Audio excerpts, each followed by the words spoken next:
you want to be a winner, not only have to understand how to win, but to understand how to consistently win.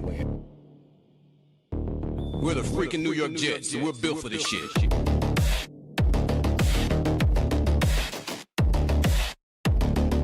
That's our brand of football.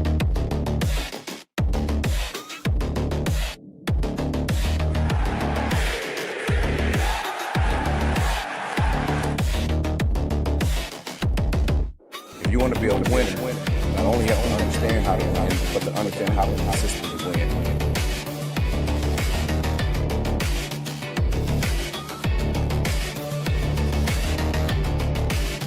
We're the freaking New York Jets, so we're built for this shit. That's our brand of football.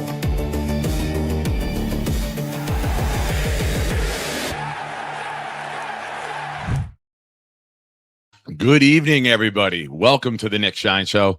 I am your host, Nick, produced by Cisco Lopez in the back, music by Blitz BK, and we got a new, well, it's an old one, kind of a new one. It's redone. We have another Blitz production coming your way in just a few minutes. Folks, on your way in, hit the like button. Subscribe to this channel if you haven't already. John LG, it's not fully back, but we've been working all day to try to get it. I don't know if the voice will hold up for the entire night. I do have a couple little home remedies right here on the desk in front of me. So if there's a video playing, just know that the throat remedies are being ingested, taken, and hopefully the pipes hold up. We got a good one for you tonight, folks. Former New York Jet, former SNY analyst, Chad Cascadden will join us in a few minutes. It is Sunday night, and Sundays mean it's raffle giveaway day. And tonight we have the full-size Garrett Wilson autographed helmet. Yes, the same Garrett Wilson who is now a friend of the Nick Shine Show. Shout out to G-Dub. He was great yesterday. Guy got $100 million extension, and he still works the crowd and signs everything and talks to fans as if he's a rookie looking for acceptance. Garrett and Brees Hall, Geno Smith as well, veterans who get it. Membu was there, Briggs was up and down, Phillips. You know, normally they send the rookies. That's the rookie thing. You know, go over, greet the fans. But some of these veterans just, they get it. You know, and it was a really cool interaction, and very happy to be there and be a part of it. Now, on Sundays here on the show, all raffle entries are doubled. So, and here we go right off the back. We got our guy AFG gifting a channel membership that went to Slammin' Sammy Joe. Thank you, AFG. I appreciate you. Good luck tonight. But ladies and gentlemen, it is that time. It's time for Blitz BK. It's the Nick Shine Show. It's got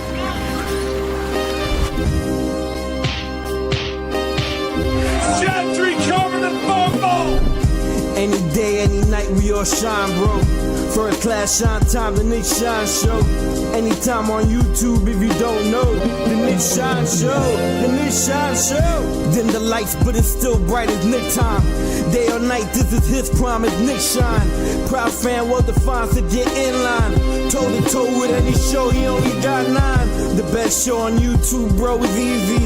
We talk Jets all day, please believe me. Subscribe, you just gotta click a family. We not a click in 3D. You can see a beautiful DP. We see through the fake teams and the tea leaves. So we pray for a coach and a QB and hope that we close to the top in the new league. A toast to the host with the most, Nicky. Who, me? Any day, any night, we all shine, bro. First class shine time, the Nick Shine Show. Anytime on YouTube, if you don't know, the Nick Shine Show, the Nick Shine Show. Fantastic. Fantastic indeed. Shout out to Blitz. Got to see him yesterday as well, and it was fun seeing everybody. We got a couple things that we are going to play tonight for you. What's up, Candyman, Leany, Blitz, Mike D's, Nuts? Welcome, everybody in the chat. Pleasure to have you here with us. Again, hit the like button on the way in, and all raffle entries are doubled tonight. And we may have an announcement later on or what our next prize will be. Could it be someone who's a friend of the show? We got a couple people who are a friend of the show, ladies and gentlemen. Subscribe to the Nick Shine Show, man. Come on. You heard him. You got to do it now. Don't make the all-pro right tackle come after you. Appreciate it. Thank you. There's one future all-pro. Oh, we have more? Oh, we have more. Hey, y'all go subscribe to the Nick Shine Show. Oh, you want more? We got more. Oh, video. And I got a video of you. Go Jets. Thank you so much. Or maybe this guy. Or maybe this guy. We got lots of friends at the show, folks. One of our best friends on the show, we have Leanie. Shout out to Leanie, who just gifted a channel membership that went to Zach Asman. Now, I have a request for all of you. Whenever you see Zach Asman in any chat, you just have to say jet up. That's it. Whenever you see Jake's brother Zach, you just say jet up. That became his catchphrase when we were down in Atlantic City with Wayne Corbett for the event a couple of weeks ago. I saw Zach yesterday and just kept saying jet up to him all the time. But folks, our guest is here. Chad, welcome. We have a little tradition we do on the show here. And forgive me, my voice is a little rough. I was at Jets camp yesterday, leading Jets chants. But we have a tradition that we do. We have a little video for you, and then we'll bring you in. Enjoy.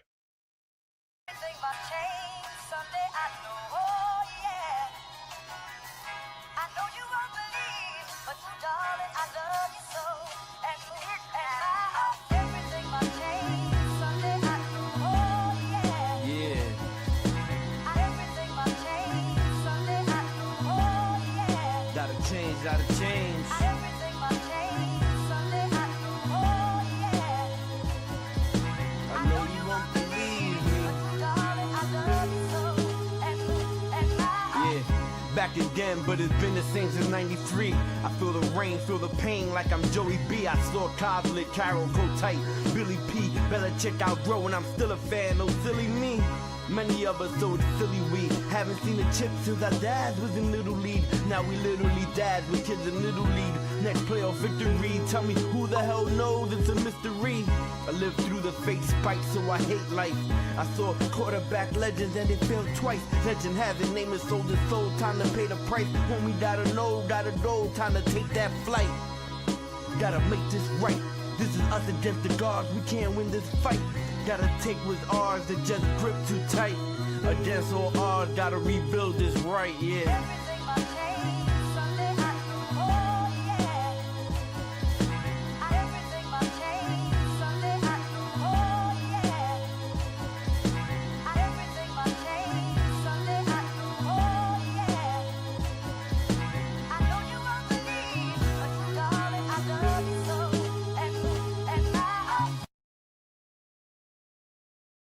Ladies and gentlemen, it is my honor to add another Jets legend to our collection here on the Nick Shine Show. Let's bring in Chad Cascadden. Chad, how are you?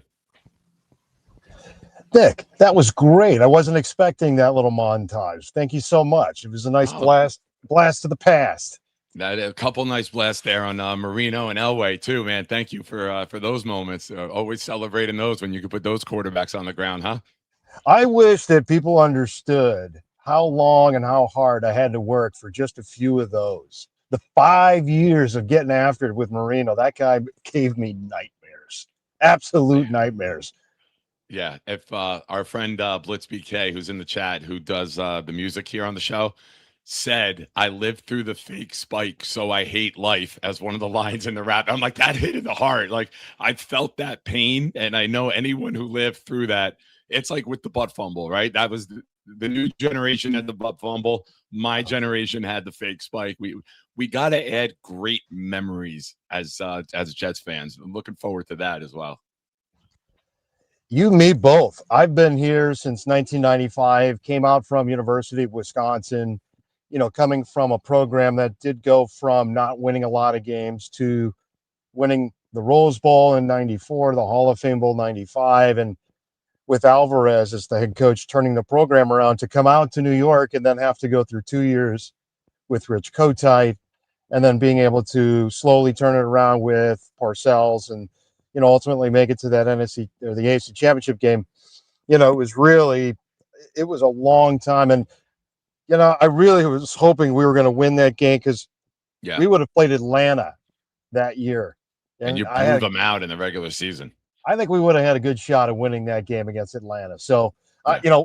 no promises, but I think that would have been great for Jet fans. And, I'm very blessed to have been able to come out to New York. Look, Green Bay Packer fans, they're the best. They're friendly. They'll give you the shirts off their back. They'll feed you in the parking lot. But there is something about a Jets fan that's just different than anything else. And I can't wait for the day. And hopefully Aaron can get this program heading in the right direction and give these Jet fans something to share about. Absolutely. One of my quotes here on the show is that if this team is ever as good as the fan base, we'll never lose another game.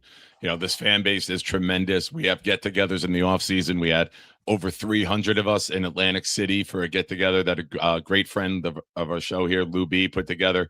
Wayne was a guest down there with us, got to spend time with him, play a little blackjack with him. And Nice. what other fan base has 300 fans getting together at a destination in the middle of the summer? I don't know of it. Very few. And it's certainly not Giants fans.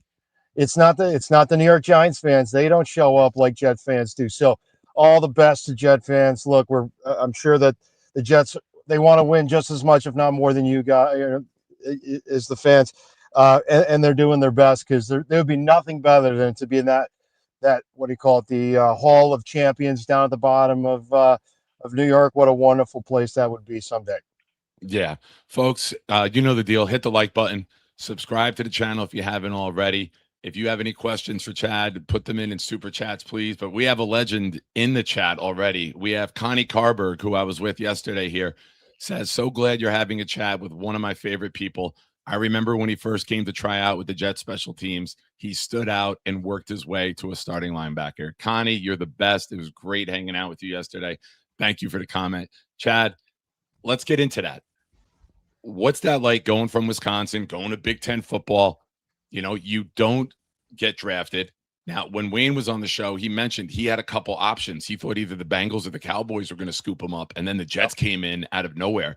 What was that process like for you, not getting drafted and then the potential of moving around? Yeah, and so if your guests don't know this, back then it was, I believe I'm correct in saying, it was first, second, third round Saturday, and then it was fourth, fifth, sixth, seventh round Sunday. And so it wasn't like the production that you see nowadays. So I was getting calls late Sunday after, the sixth round was going on into the seventh round. I was getting calls from people saying, hey, if you're there, we're thinking of taking you. So, hang on. And ultimately the day ended without me being drafted. And so I had a few different teams calling up who had seen me work out and were interested, but the Jets were right on it quick. And they're just like, hey, look, we drafted one linebacker, Eddie Mason, if you remember Eddie. And they didn't have a full slate of linebackers. And so after talking about it with my agent and looking at the other possibilities, in my mind, and I had talked to my coaches at University of Wisconsin, they said, look, the number one thing that you want to do is you want to go somewhere where you're going to play. Because if you don't get a chance to play, you don't get film. And if you don't get film, you're not getting on the team.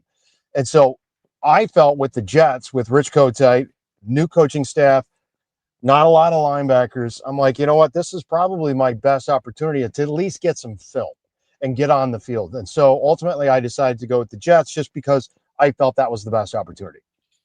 Yeah, and when you go there, you get to, learn from someone like Kyle Clifton, right? I know he was at the end of his career and I believe injuries struck him, but what's that like when you walk into a room with a guy who was getting almost 200 tackles in a season a couple years earlier? What's that like sitting down with him, breaking down film, watching him be a pro and prepare his brain and his body for the weekly grind? Yeah, he was duct taping himself together on game day. He had forearm pads, he had wrist pads. I mean, you could tell this guy was old school. He was tough. He was as tough as a $2 steak. And just to see him prepare and how he talked to the guys and how he carried himself, even after games, after losses and all that, was very inspirational for me to look at that guy and say, wow, I mean, this guy's been around for a while and he knows how to do it. And then, look, I had Mo Lewis in front of me. I had Bobby Houston in front of me. I had Marvin Jones in front of me. We had Wilbur Marshall. If you remember Wilbur Marshall, he was on the team. Redskin. Yeah. And then it was me and it was Eddie May. And, I was just like, okay, soak it all in. And then the question for me was, where do I fit in here? And I didn't know right away. So special teams was just mine. I owned it. And I went after it. I'm like, if I'm going to make this team, it's going to be through special teams. And even in practice, I was full go. Sure, a lot of the veterans didn't like me because I didn't brother-in-law it at all. And I just sat there and I got into fights all the time. You'll hear stories about people asking other players, what was your welcome to the NFL moment? And mine was like, it might have been the second week. It was me against Carlton Hasselrig. I don't know if you remember Carlton Hasselrig. He was a guard, undersized guard, came from Pittsburgh, but he was quiet and he was tough, but he's a cheap shot. Every play, this guy's cheap shotting me after the play, whether it's a stick in the ribs or it's stepping on my foot or whatnot. And I finally I'd had enough. And after one stretch play, he had come my way and he just gave me a late shot and I went after him. And the entire sidelines exploded and everybody's coming after him and me. And I threw a couple of punches, didn't land. And he grabbed my face mask. He gave me a good uppercut. He got me right in the jaw. I mean, it wasn't even close. Like he totally kicked the snot out of me. And Coach Ed comes running over and he's pulling guys off the pile. He's like, "Get the hell out of here! What are you doing, Cascadden? What are you doing? Trying to beat up my starting guard? Get the hell off the field!" And the funniest part about it is, one, nobody wanted to fight Carlton Hasselrig because what I didn't know at the time was he was the 4-time NCAA heavyweight wrestling champion. So you're basically going against like Brock Lesnar or Kurt Angle. I had no chance. I had no chance, but I didn't know that. But the second thing is the coaches were like, they're yelling at me in the meetings afterwards, like, what the hell are you thinking? What are you doing?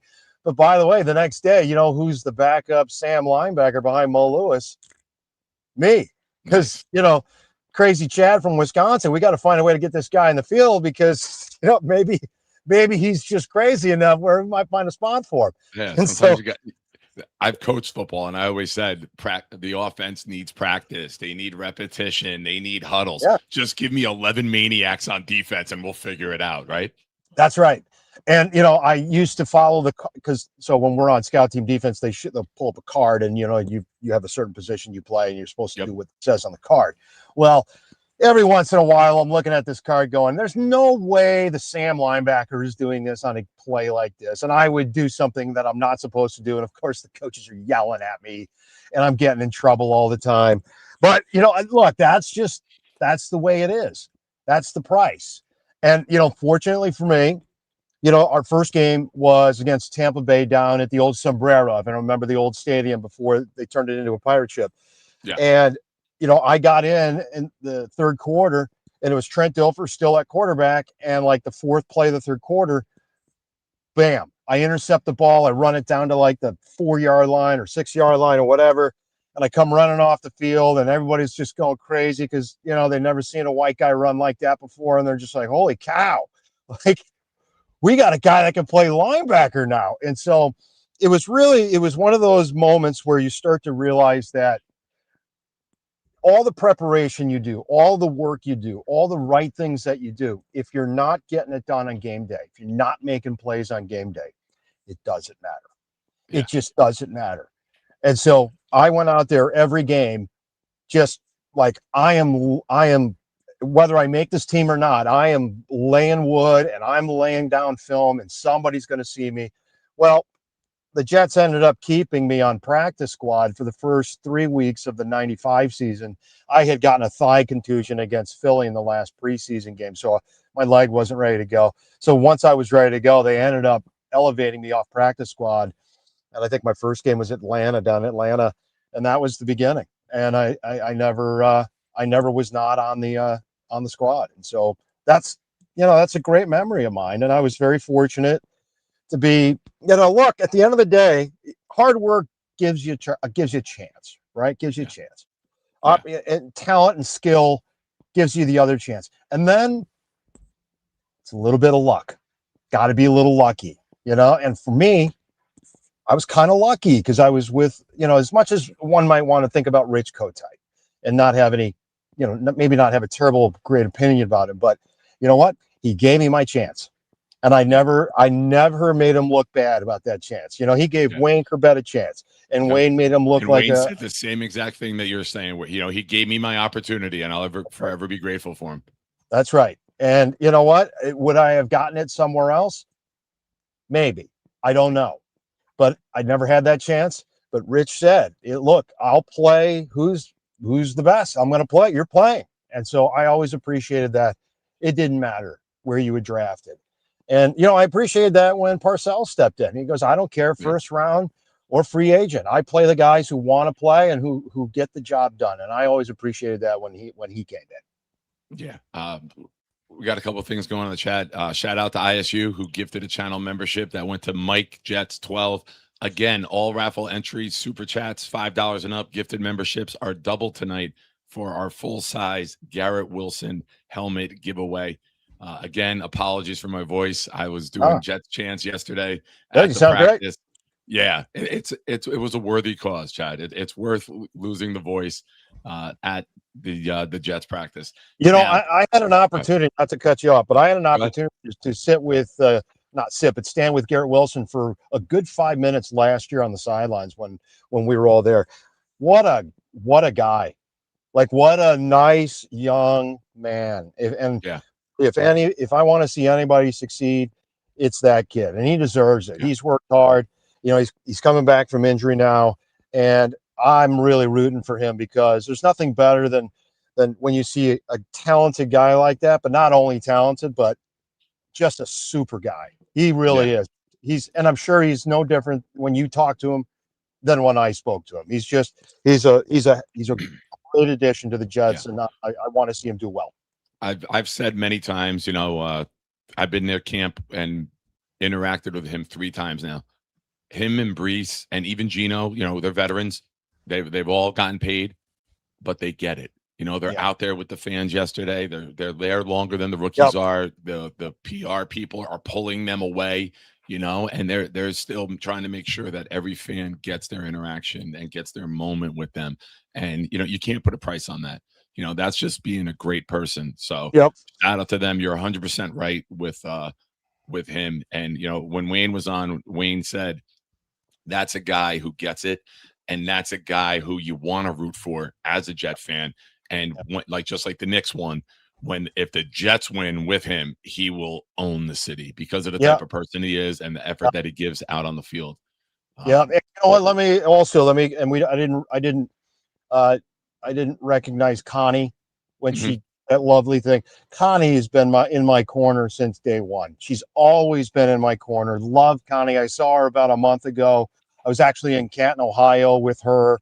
It was Mike Westhoff's party. He's going to be going into the Hall of Fame as one of the senior elected coaches of all time. And, every time I see Connie, we smile and we talk about, when I first came to the Jets. She actually has some old photos of her and I together. And I'm like, oh, God, I can't believe how young I looked and how in shape I was. But anyways, Connie is just a sweetheart. And hopefully if she hears this, let her know I said hi and, how much I love her. Absolutely. Connie, if you are watching, text me those photos if you have them, and we'll get them on air during the interview here. I'm kidding. I'm kidding, of course. Okay. Now, you mentioned Parcells. You mentioned that transition going from Kotite to Parcells. Yeah. And you also get to play under Bill Belichick.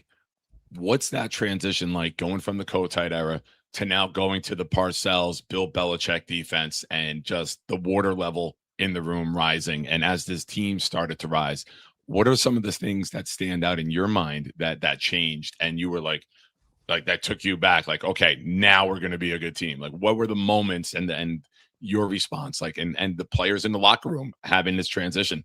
Yeah, Nick, it was a breath of fresh air for me. I came from the Barry Alvarez school, and Barry was a lunch pail, blue collar, smash mouth, we're getting after you kind of coach. And he didn't care if you were the starting quarterback or if you were the third string, whatever. He didn't care. He wants you out there. He wants you involved, and he wants discipline. He wants structure. And that was something that us were missing at the Jets with Kotite. Kotite, to his credit, he expected pros to be pros. But look, at some point, sometimes you need to have a hammer. And Parcells was that hammer.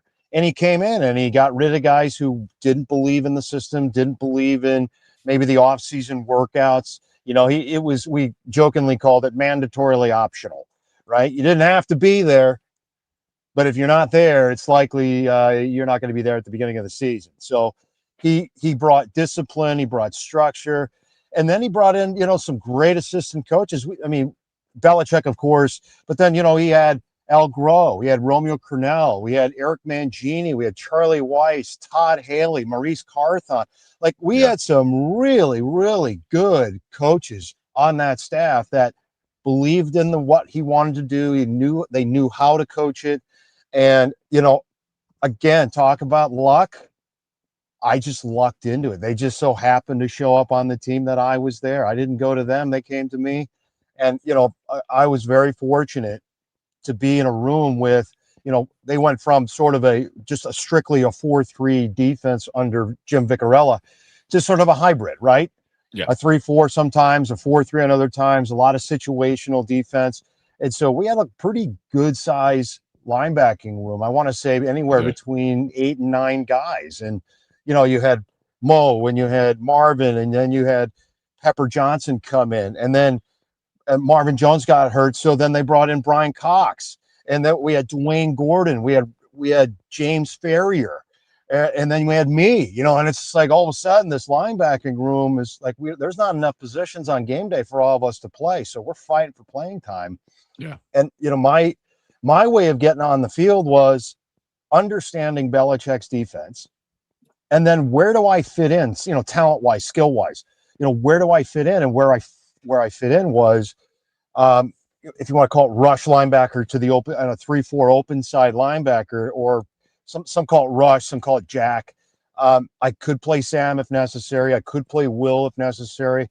But then, it was all matchups. It's, running back out of the backfield on a wheel route. It's tight end on a seam route. And then it's rushing the passer, whether it's outside or inside, and to be able to play, games.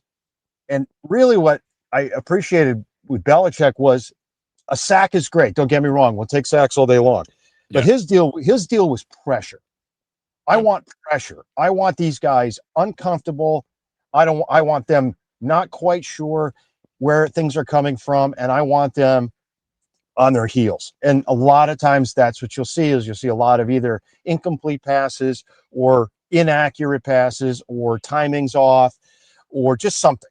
And, I really appreciated his prep. Nobody preps. Like Bill Belichick is big data before big data, meaning his brain is like a computer.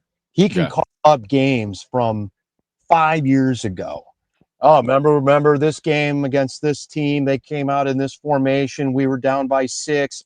The wind was blowing from the west, and it's just like, how do you know this? And it's almost Tim McVay. Sean McVay at LA is known for this, right? Yes. It's photographic memory of recall. Yeah. And that's Coach Belichick. That's how good he is.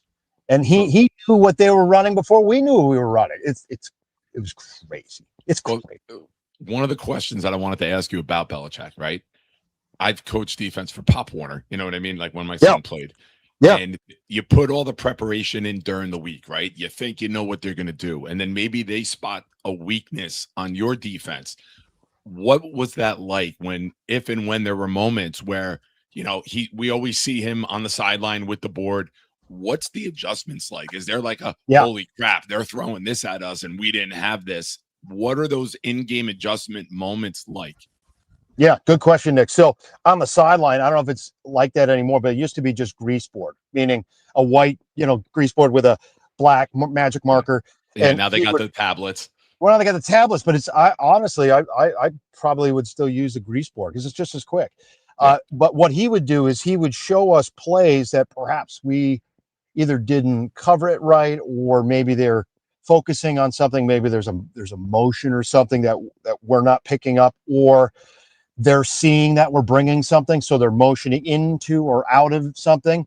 And so he's on the sideline adjusting. So in other words, let's say they came out in 11 personnel. In other words, one back, one tight end, three wides, Yep. and they go tray to one side, meaning three receivers on one side, tight end on the other side, and they motion to, they motion from, twins to tray or trips or whatever you want to call it. He'll say, hey, look, normally we would check to three, but in this instance, we're going to play it and we're going to call, we're going to do a baseball call on the backside. So in other words, during the game, we're changing stuff on the sidelines.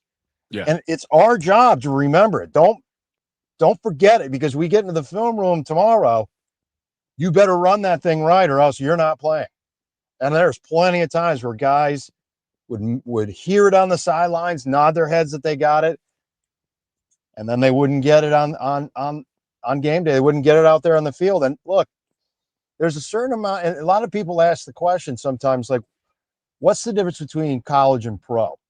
And look, physically, everybody's at the top of their game. Everybody's strong, fast, quick, smart, but there is something about when the pressure is on and you're breathing heavy because it's the fifth play, and maybe you got hit, funny spot in the last play, so you're hurting a little bit. You're in a micro environment. You got your mouth guard in. You got the face mask here. Here comes the personnel. Here comes the time. The defensive call is always late coming in. It just is. It's always late. And guys panic. And they can't think on their, they just can't think. And so that separates a lot of people. And so you got to, especially in Belichick's defense, you got to know your stuff. You got to be ready. And it happens like that. And we'll adjust on the fly. Like during a play, we'll be like, we're talking to each other. That's why you see a lot of hand signals and talking and barking. A lot of what the quarterback does, especially with the microphones on the sidelines with Peyton Manning, Omaha. Most of that stuff is nonsense. But every once in a while, we'll pick something up and we'll hear it. We know what's coming. Rip Liz, all these different right-left calls, salt, pepper. You'd be shocked at how much talking is done on the field and how much we're picking up on it. So anyways, with Belichick, it was the next level. We were super prepared. And I promise you, by the time we got to game day, the game was so easy. We're like, man, we didn't even use half the calls that we practiced because we didn't need them. Yeah. Right. You got to be prepared for everything, right? Depending on what they throw at you. Yeah. And especially if you're going against, we went against, oh God, who was really hard? I mean, Marino was always hard because his release and the type of offense that they ran, he was so good at getting that goddamn even ball when you out. had it covered, he could still get it in there, right? He could beat the perfect coverage. We could have the perfect coverage called, and we would be getting pressure on him, and he would still get it away and still put it on point. It was, oh man, I can't tell you how much film of him I watched. Just nauseating. It's just nauseating because he was just I've never seen anything like it. And I don't think anybody will ever throw a ball like that. I don't think anybody. And, I think there was a special out there, like who's the best quarterback, from kind of like the 90s. And Troy Aikman said, he goes, it's Dan Marino. It's always been Dan Marino, because even they looked at him and went, I don't know how they do that. How does he do that? Right? And he did it for what, 17 years, 18 years? Yeah. 84 draft, right? And he played until 90. Up till 99? He was in 2000. 99. I remember 99. I think in 2000 they went to somebody else, because in 99, that was when Ray Lucas came in. And I always mention how Ray Lucas had beat Troy Aikman, Brett Favre, Dan Marino twice down the end of the year there. That's right. Yeah, We gotta- that's hard to talk about. That's hard to beat. Not many people can say that. And if Parcells, not to knock your former coach and NFL legend, but he went to Rick Meyer first after Vinny got hurt. And if he went to Ray a couple games earlier, I think that team could have won the Super Bowl because that team was unstoppable down the end of the season. We were really good. Like we had everyone back. We had everyone back, and we had added. Did we add Steve Atwater at safety? I think we did In '99. I think we had Steve. So. I think Atwater was there. I think Roman Pfeiffer was there. Like we had, like it was like, man, this is like really good. We had everybody on offense back. Yeah. Atwater came in '99. Yes. Yeah. I mean, my memory's okay, but sometimes I know we had him. I just wasn't sure of the year. Yeah. We got a couple questions from viewers, producer Cisco Lopez, who put the video together for you, and I'll push you that video afterwards too, so you have that. He said, "What first made you fall in love with football, and when did you realize you had a chance to make it to the NFL? And was there a coach who changed the course of your career?" Oh yeah, good question. Well, here's what's interesting. I didn't play padded football until my sophomore year in high school. I had played flag football. I played regular, playground football, and I had moved. Now, why was that? Did you go through like a growth spurt or something that just all of a sudden changed it, or? Yeah, I was at a small private Christian school, and we didn't have padded football, and so ultimately I ended up going to public school, and I was watching what all the guys were doing, and they're all playing football, and I'm like, well, all right, I'll give it a shot. We'll see what this is all about. And so I ended up playing, and I did relatively well my junior year in high school, and I had a couple of offers. And then my senior year of high school, I ended up blowing my knee out. One of the first game of the season. So I never had any real scholarship offers to go to school. I was a Wisconsin kid. The in-state Wisconsin school system, much like the New York State school system, like it's SUNY here in New York. Yeah. It's just called the UW system in Wisconsin, University of Wisconsin. And look, I liked Madison. I had good grades. I applied to the school. I got in, and then Alvarez left Notre Dame to take the head coaching job at Wisconsin. And he reached out. He said, "Hey, look, I'm building a walk-on program here, and we want you to try to walk on and try to make the team, and would love to have you." And I took him up on the offer. And that was sort of the beginning of my sort of illustrious career, I suppose you want to say, into football. And Alvarez was the guy that got me to go there. But ultimately, it was I went there actually as a safety. And then after a couple of years, I decided to make the move to linebacker because I was getting bigger and I was getting faster and stronger. So I moved to linebacker, and our linebacking coach was a guy named John Palermo. And he turned me into the animal that I was. And he was as hard on me as anybody. Yeah. And he said to me, he's like, "When you leave here, everything will be easier." And boy, was he right. Because, oh my gosh, when I came to the Jets and I was trained the way I was trained, I was watching Jets practice, and I'm out there and I'm like, this is nothing. This is like tiddlywinks compared to what I went through at Wisconsin. I'm not joking. It was crazy. But I also had really good, I was taught really well how to play Sam. Like I knew hand and foot placement. I knew hip placement. I really knew how to go against guys that were bigger than me and stronger than me. And it just so happened that the Jets drafted Kyle Brady, who is, 6'6", 280, 7% machine. Oh, I mean, talk about a guy chiseled out of granite. And so I ended up going against him a bunch.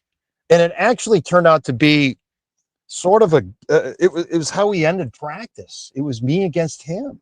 Because it was like, all right, let's see if Goliath can beat David today. And every once in a while I would allay him just to keep him honest. And it ended up being this thing. And he and I actually ended up being really good friends. It's sort of like the cartoon of the sheepdog and the coyote, the old cartoons where they all, they're friends off the field, but, on the field, it's like, dude, we're going at it. And so that probably helped me make the team, because it's like, wow, if he can take on Kyle Brady and be all right, then, who else is going to go against him? So I would say that Palermo at Wisconsin was the guy who turned me into who I was. And, Alvarez at Wisconsin was the guy who gave me the chance at Wisconsin. And look, I was a redshirt. So I got to play 5 years at Wisconsin. But by no means did that go fast. That was 5 of the longest years of my life. It was brutal. And this was 2 days. And you played for the Jets, so that says a lot. Oh my God, Nick, this was 2 days when 2 days were 2 days. And it was like 6 weeks of 2 days. It wasn't like this. This is like country club football. And I know every decade of players says, it was tougher when I played.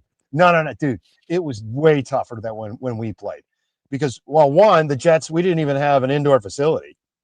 Like, we didn't have anything. Yeah. It was a joke when I got to. I thought they were joking. I'm like, this is the complex. I'm like, oh, this must be the complex that we practice during the fall, and then then during the year we go. And I thought it was like over at the Meadowlands. They're like, no, this is it. And I'm like, you got to be kidding me. Like, this is embarrassing how bad this is. Yeah. Now the one they have in Jersey is insane. It's incredible. Congrats to them. Yeah, and they're doing some construction. I don't know the last time you were there, but they're adding to it. They're expanding the weight room. They have a makeshift tent outside for a temporary weight room with what they're doing, and that's why the practices are so limited this year with fans, because of what they're doing over there.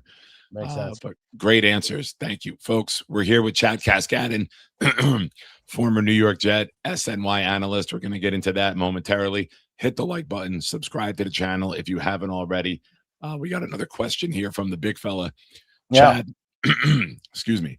Loved your play at linebacker and TV work, a real pro. Looking back on the 96 team, what the heck happened? They say you are what your record is, but that is not a 1-in-15 roster, in my opinion. Man, let me tell you. And I look, Parcells was correct when he says you are what your record says you are. And that's true.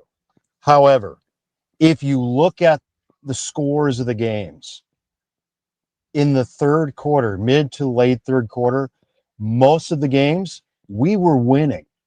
And it's like, come on, offense, just give us a chance to win a game, because they just couldn't, they just couldn't get it together for some reason, whether it was quarterback play or whether it was scheme or whatever it was. We just couldn't.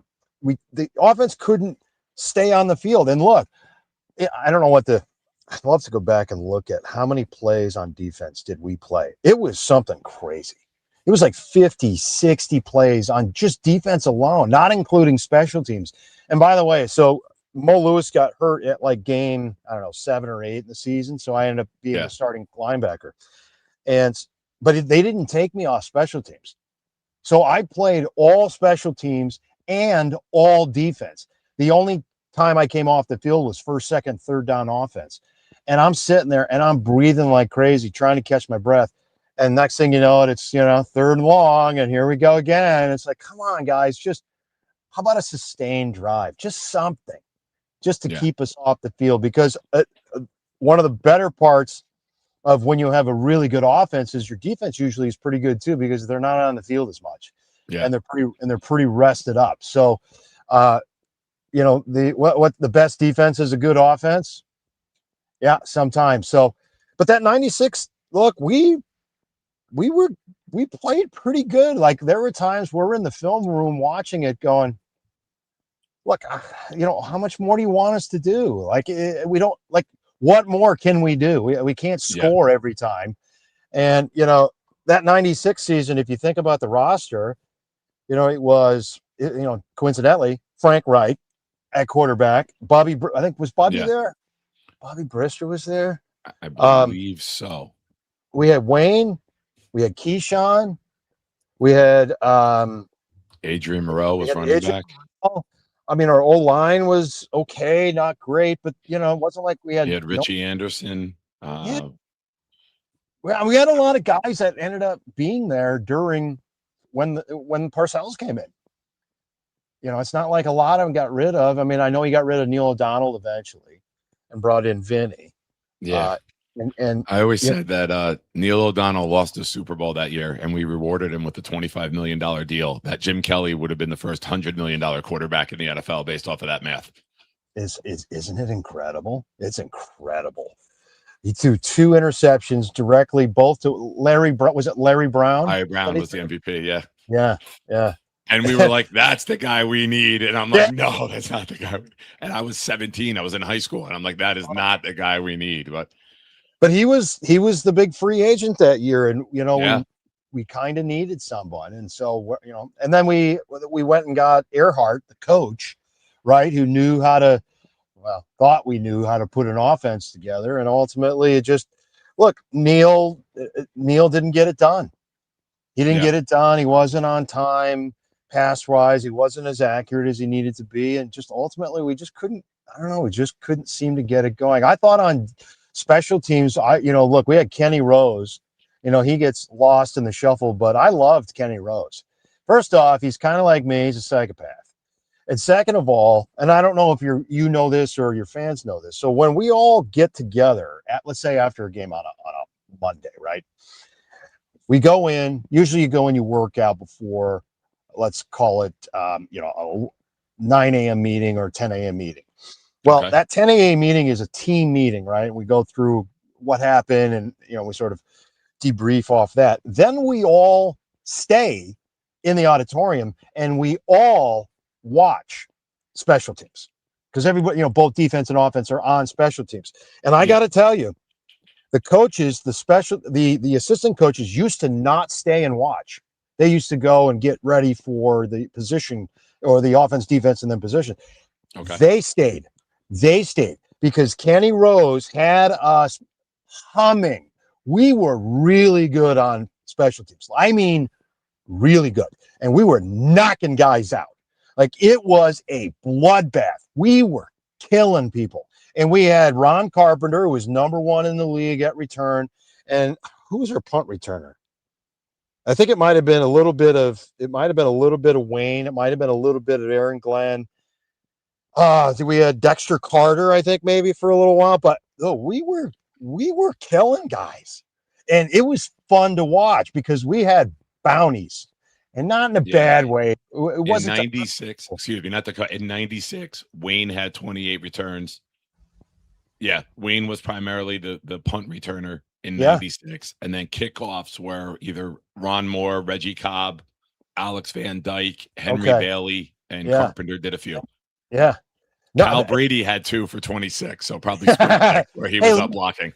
It didn't matter. Whoever we put back there, it was, we had a chance. Like we're going. And some of the innovative blocking schemes that Kenny Rose came up with was really ingenious. Like I've never seen it before.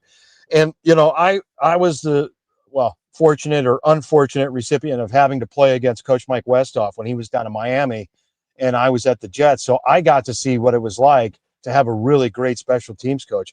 And I got to tell you, I used to show stuff to Coach Westhoff, and he's just like, that's crazy. I would have never thought to do it that way. And I'm like, yeah, we were doing like crazy stuff.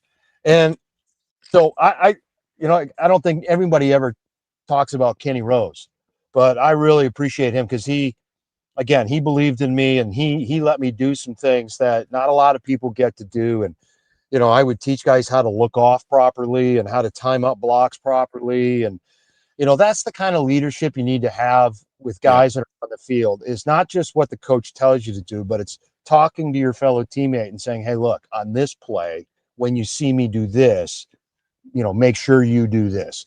And that's the bond that when, people hear guys, chemistry and, how do you build that? Well, you build it in battle.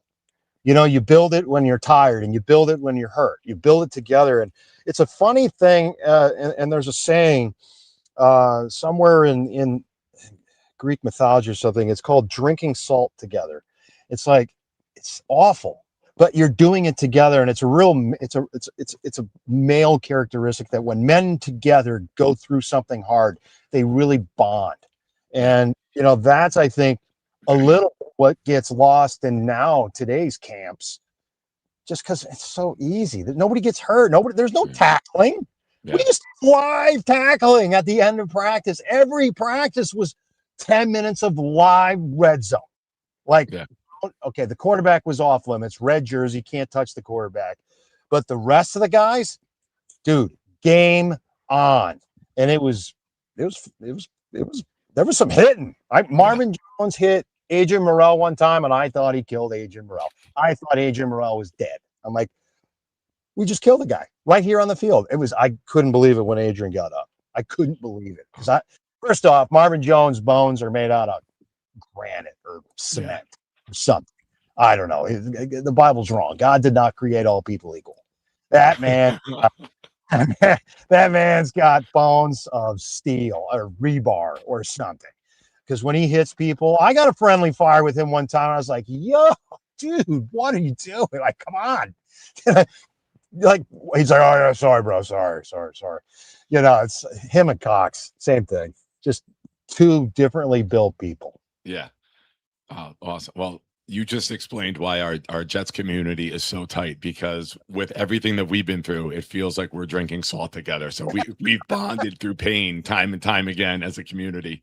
Hey, you'll be in an airport or you'll be in an away stadium. If you see somebody wearing a Jets jersey, boom. Yeah. You just go right up to them, right? Isn't that true? It's true. I've seen it. Yeah. I've gone up to people and say, thank you, for showing your face in public, being a Jets fan. Thank you. I call it PTJD, post-traumatic Jets disorder, with everything that we've been through as a fan base. Now, you mentioned getting together with former players. You were just at the Marty Lyons Foundation. What was that like, and getting together with everybody, and how's your golf game? First off, kudos to Marty. Yeah. He's been doing this for 40 plus years, and it's the best tournament, and he runs it. It's run spectacularly. This year I think we got in 9 or 10 holes, and then the heavens opened up, so we all ran inside. And it was great. And Old Westbury did a fantastic job of making sure everybody had drinks and food. And they really were top-notch people. And the charity is just, nobody does it. Nobody does it like he does. Just no one does it like he does. And it was great to see everybody there, some old faces and new names and whatnot. It really is. And by the way, for the alumni, there's not a lot, look, we're getting a little on the, older side here. You don't get to see these guys as much as you used to. Yeah. And, maybe you won't see them again. I don't know. We're starting to get to that age where some guys don't make it. So whenever I get a chance to, I'm invited and I get to go, I say hi to everybody, shake hands. How's the family? What's going on? And really it's, kudos to Marty's for putting this together. It's such a great cause, and he does such a fantastic job. Oh, I noticed you eliminated my question of how's your golf game. Is that a tell? It's rusty. It's fine. Okay. All right. No, I'm a decent. No, I'm not. I'm willing to talk about. I'm a decent. I know. I'm teasing. I don't play enough. I work a lot. I'm like a 7.8, which is fine. It's just to get around and not be embarrassed. You know. But I'm not turning pro anytime soon. Let's put it that way. Gotcha. I went for the first time a couple weeks ago, and it was one of those rounds where you hit a few shots and you're like, that's worth the price of admission. And then you hit a few shots and why the hell am I out here?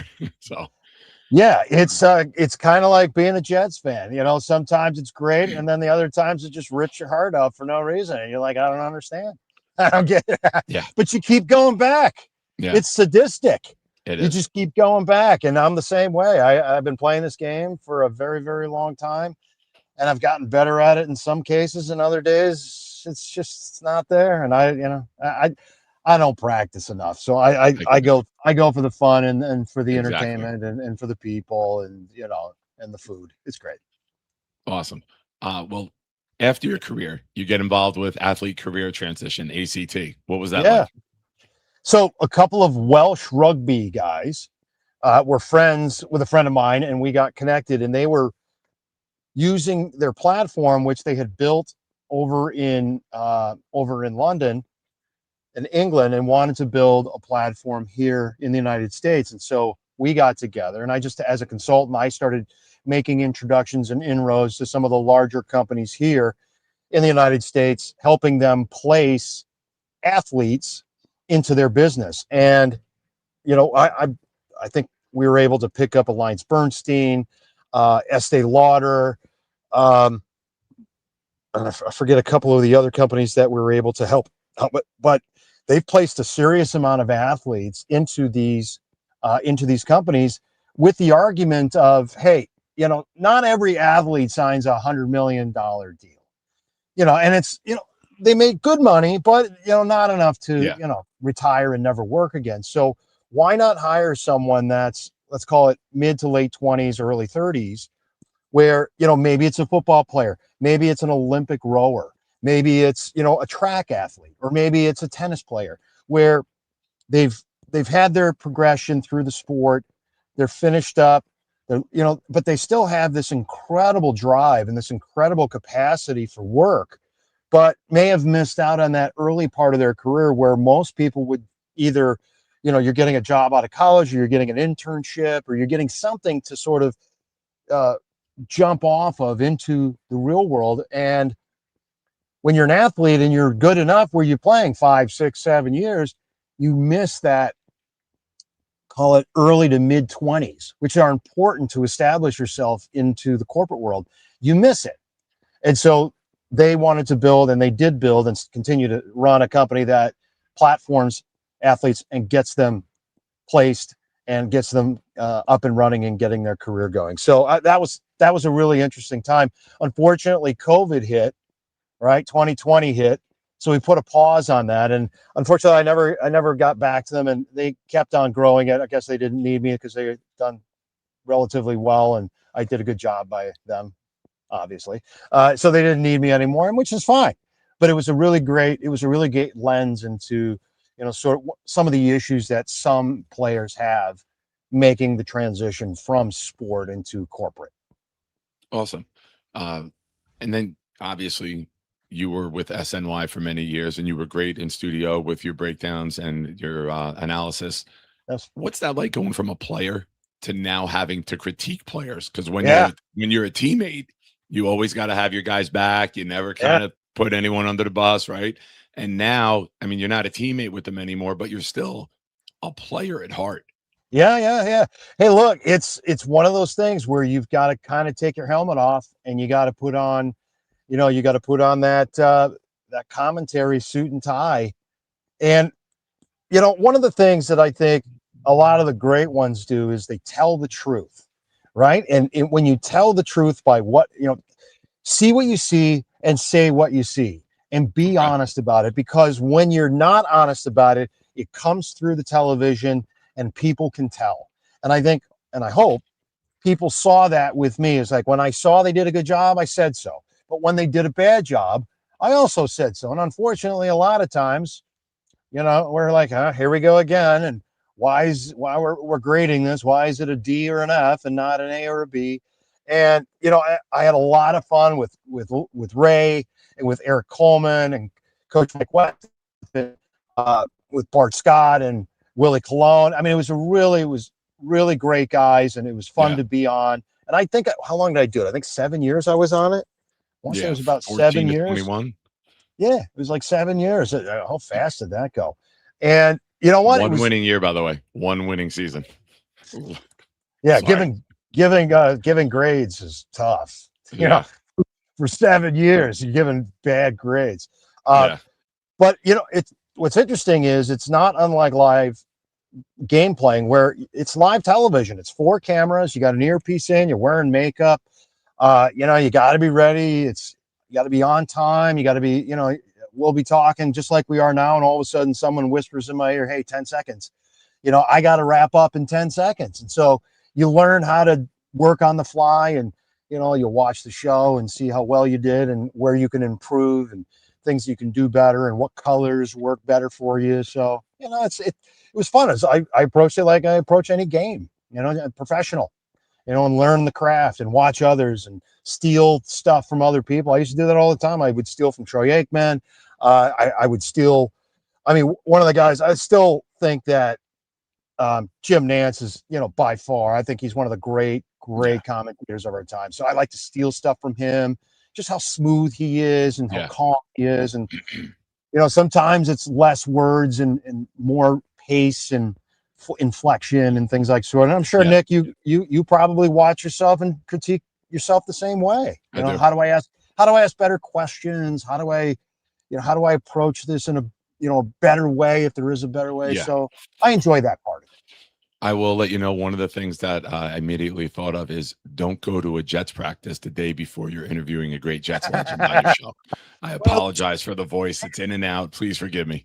Or don't lead the chant yelling, JETS, because that's a harsh one on the throat. But the tiger can't change its stripes, right? That's you are true. who you are at heart. That's true. One of the questions I got for you, a good friend of the show, Jay Quest, is the one who connected us on Instagram. Okay, he wanted to ask, why is Garden City so good at football, and what's in the water there? You know what? Great question. So I coached Pee Wee football for 11 years. So I have 4 boys, right? And it just so happened my boys were aged to the point where when one was finishing up, the others were coming in. Yeah. And so I had this long stretch. So I would work a job. I would coach on Tuesdays and Fridays and on Saturday mornings, and then we would play on Sunday. And I was working a job, and I was on SNY. I mean, it was crazy. For 11 years, I did that. And the one thing that we do in Garden City better than anybody is we teach the fundamentals. And we have so many kids that come out that we split it into 2 teams. We don't cut anybody. So you've got 2 teams of 30 kids. Wow. Coming through the system, starting at 7th grade. Starting at 7 years old. So you got 7, 8, 9, 10, 11 years old. So then they go to middle school and they learn a little bit more. So by the time they get to high school, they've learned 1, how to properly use their hands, 2, how to properly block, 3, how to properly tackle and how not to be afraid of tackling. I call it the wrap and roll method, right? Wrap up, roll to the ground. And so by the time you get to high school, they've been through the process since 7 years old. So by the time they're 16 years old in high school, they've been doing this for 10 years. And it's 60 kids. And so, look, there's going to be some natural falling off. Maybe some guys don't make it. But think about this. You've got 11 starters on offense and defense. And every year, it's 60 kids coming in, 60 kids coming in, 60 kids coming in. Just by attrition alone, you're going to get some really good players. But then, of course, you've got, the coaches at Garden City are terrific. They're just terrific coaches, and they know how to run their system. They know how to coach their system, and they know where to place the kids in the right place at the right time. The play calling is terrific. It really is. Dave Ettinger has got this thing humming. He's the head coach there and was I believe, the National High School Coach of the Year last year, if I'm not mistaken. I think he was. And so that's kind of what's in the water at Garden City. Now, a lot of those kids don't typically go on to play college football. It's really more like your typical kid there is going to be 6 feet tall, maybe 200 pounds, maybe, and the old line's not going to blow you off the ball, but they're just good. They're tenacious, good technique, good fundamentals, and the skill players are quite good because a lot of those guys that play, they're lacrosse players too. And so that crossover from lacrosse to football, it's enormous. My kids did the same thing. My oldest, Jack's at Cornell. He was the Thorpe Award winner here in Nassau County his senior year. Blake, one of my 19-year-olds, he's at Cornell also playing lacrosse. He was the 2-time Long Island champion, MVP. Luke, he's down at the Naval Academy playing lacrosse. He was all county.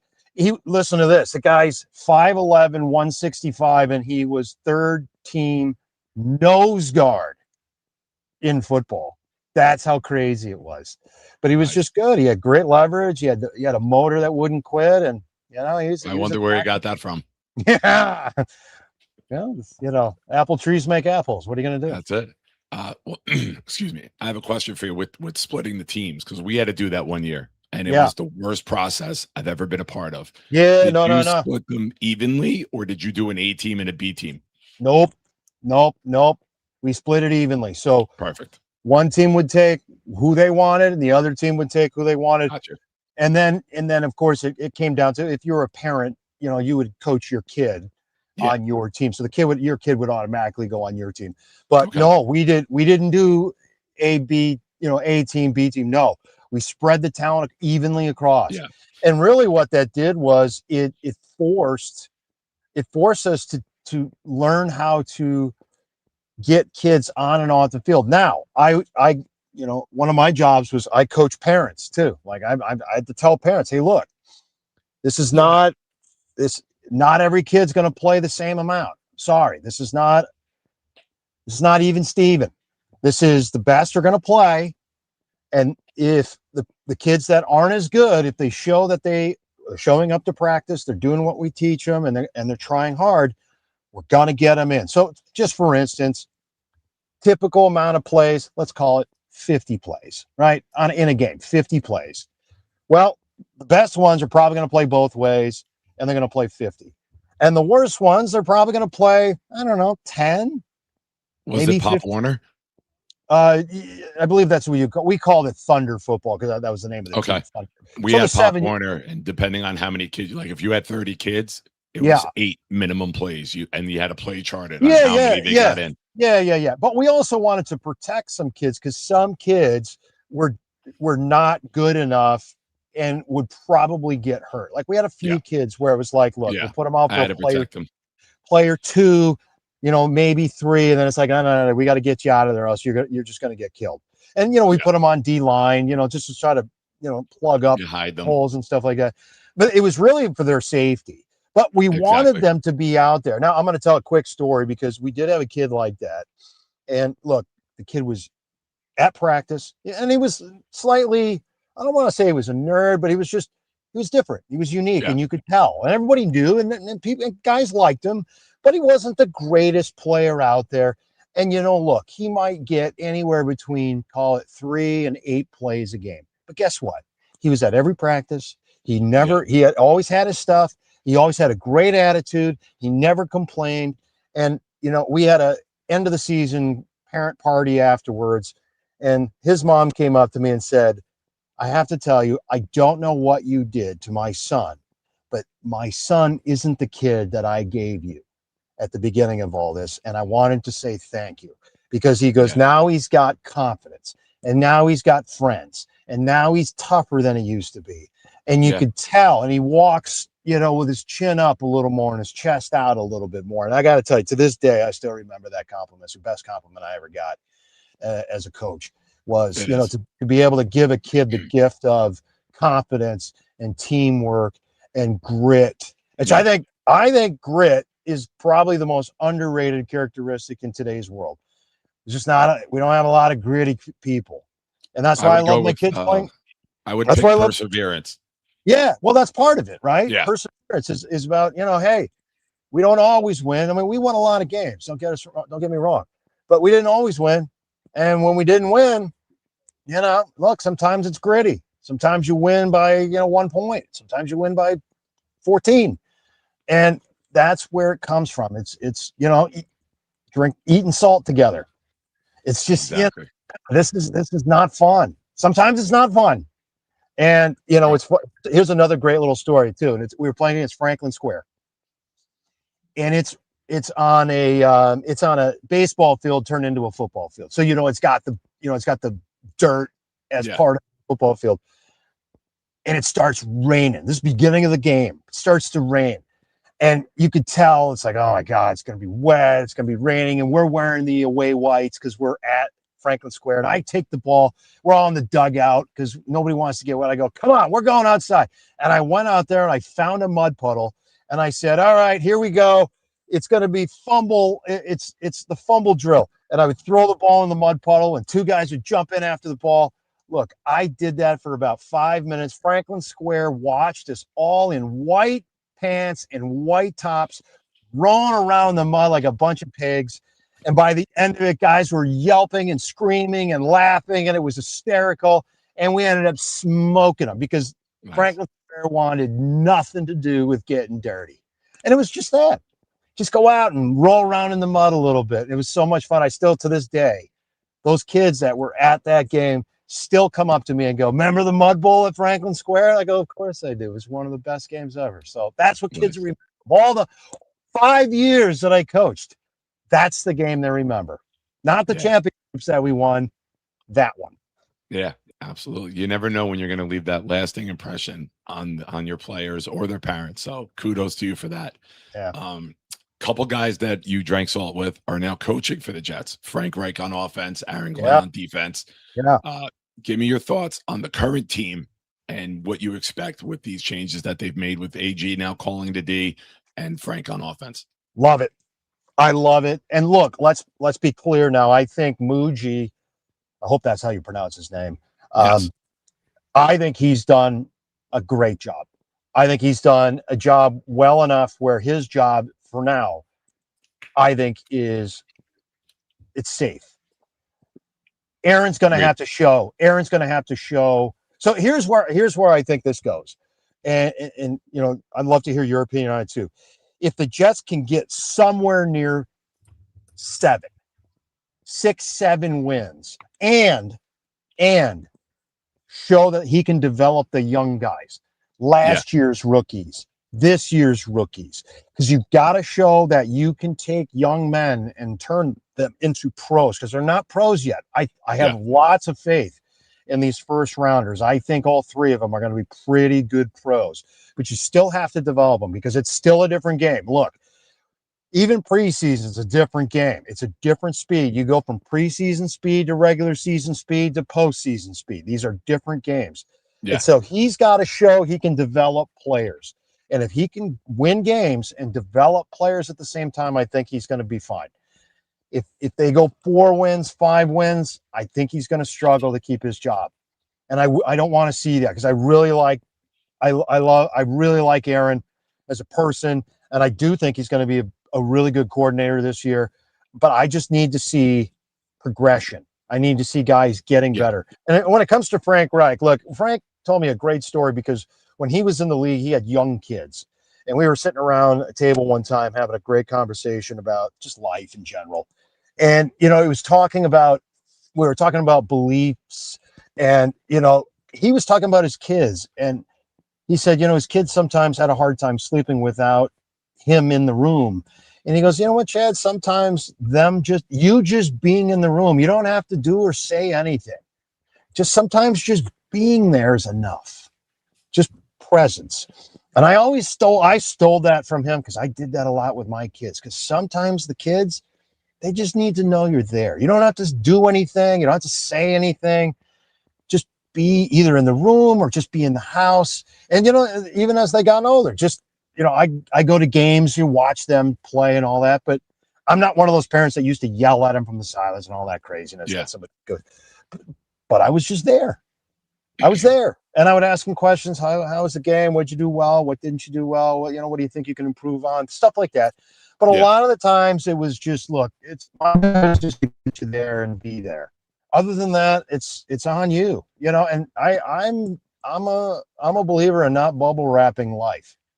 Life's going to come at you hard. Might as well get used to it early. Fall off the curb. Might as well fall now. You're just gonna get harder to fall when you get older. And so I think that's what sport does. And I like sort of contact and collision type sports. I like that. And that, you know, at least for me, God, I have boys, now young men, that's what they need. And I think Frank's going to turn this offense into something I don't think Jet fans have seen in a while. It's going to be heavy tight end stuff. You're going to see a lot of Mason, a lot of Sadiq. You're going to see some shots down the field, because, look, I remember the first time that we had Geno. from what I've seen now, I tell you, what a great job he's done improving his throwing ability. He's good, man. He gets that ball down the field, and we have weapons that can get down the field and get open. So if he can put it on them, and then we got that O-line that can run the ball, and we got some pretty decent running backs, I think you're going to see sort of at least a too tight, too wide, one back motion. They might even go trip tight ends once in a while. Yeah. You know, maybe they'll go 11 personnel and split out Sadiq, and maybe they'll go empty. Like, I don't know. But when you got talented players like that, and I think Frank can do it, I think you're going to see a really interesting offense. And I hope that they can turn it around because I think they've got the talent. And I really like this David Bailey kid. Yeah. I didn't realize he graduated in 3 years. I didn't know. He did. That's impressive. Yeah, he's amazing. Let me here we have David Bailey, a new friend of the show. Hey, y'all go subscribe to the Nick Shine Show. I was with David yesterday. Was he at Stanford when Frank Reich was at Stanford, or no? Yes, for 1 year, I believe. That's interesting. I wonder if he had conversation with Muji about it, because it came down to either him or Arvell Reese. Arvell Reese, who, by the way, that guy's going to be a terror down at Tampa. Oh, he is. He's going to be a terror. Wow. Talk about landing in the right place. I'm telling you, he's going to – I loved how he just grabbed the hat when he walked out. He's clearly not happy. And I loved it. He went out. He said hi to the fans. I think it's great. He's going to be an absolute monster at Tampa Bay. Yeah. Wait, Arvell Reese? Yes. No, he's with the Giants. He's with the Giants. No. Who's the – no. Who was – no, the other D-line that went down to Bain. Bain from Miami. Oh, man. He's going to be good at Tampa Bay, man. Yeah. Because it was him between the two. Like, is it Bailey or is it Bain? Like, who are they going to pick? You know, I was just like, I like this Bailey kid. He showed me something. You know, and of course, in practice, you know, look, there's no pads. You know, he had a great day, 2.5 sacks. Like, come on, guys, come on. There's no pads. Like, this, stop it. But he's going to be fine. He's going to be fine. And then, you know, with Aaron calling the plays, I think he's going to do just fine. And what's great about Aaron is I played with him for 5 years. He was a terrific cover corner. And, you know, you're going to see him put pressure on that quarterback. He's going to be calling cover 1, cover 0. Don't you worry. He's getting after it because he's kind of a risk taker. He's like a Jim Viccarella. Jim Viccarella, I mean, we had a game where we played, I forget who we played. And the funny thing was that I remember listening, the coaching staff from the other team came over and said hi to us after the game. And they're like, dude, you blitzed like 55 out of 65 times. And Viccarella goes, I must have made 10 mistakes. Because he called blitz all the time. It was incredible. I think that's kind of what you're going to see with Aaron is 3rd and 6 or more. Dude, he's bringing the wood. And that's how Belichick is too. Belichick's like, well, look, we get to 3rd and 6, we're bringing the heat. We're going cover 1, cover 0, and guys, lock up. Get ready because it's coming. I love that. Yeah. And I think that's been my whole take on the defense. They brought in Sweat, they brought in run stuffers. So that way you can get the 3rd and long and you have the speed rushers in Will and Bailey and they can do their thing. You know, if you're at 3rd and 3, 3rd and 4 with Bailey and Will, they're not at their best, right? You want those long 3rd downs where they can go. Yeah. You're going to see sort of a hybrid 3-4-4-3 type. You're going to see it interchangeable. We used to do this with Belichick where one series we're in 4-3, the next series we're at 3-4, or we're in some sort of sub package. You're going to see that because they've got the D-line personnel to run a 4-3 and run a 3-4. You're going to see that. And so if they come out in a 4-3 type defense, they'll just bump Bailey out to Sam. He won't be the DN. He'll be yesterday. They did when they were doing their walkthroughs against different formations. They had him slide out against the deep. They had him slide out. That's right. They'll have the 9. He'll play 9 technique over the tight end. That's right. Yeah. That's exactly what motion. They ran motion, and he went from being almost like a nickel to sliding back to the will. That's right. That's what they'll do with him because he's got the talent to do it. He's very physical. He's quick enough. He's smart enough. And that if he gets into that type of role, which, not to brag or anything, that's kind of what I did. I would play those like hybrid, depending on where the offense is coming out. That's where I would sort of swing, whether I'm coming from Sam to Will or Will to Jack or Rush or whatever they want to call it. So I can play that, but I'm probably coming off the edge, but maybe I'm not, maybe I'm dropping. And that screws up the offense so much so that now you're going to hear the center who doesn't know whether or not he's a true D end or if he's actually a Sam. O-lines like to know, so they're going to go Zorro, meaning zone blitz, because the center's got to go one way or the other, right?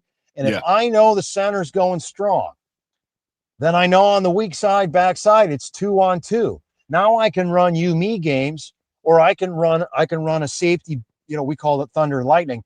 It's a lightning, meaning a weak safety. And usually it would be Victor Green coming up in the B gap. I'm running outside C gap. Ernie Logan or someone's running inside A gap, and boom, that opens right up for Victor to come right through that B gap. Because he may not get the sack, but he's putting on serious pressure on that quarterback. And so that's what I think you're going to see a lot of is sort of situational awareness where it's like, hey, we've got a 2-on-2 on the weak side.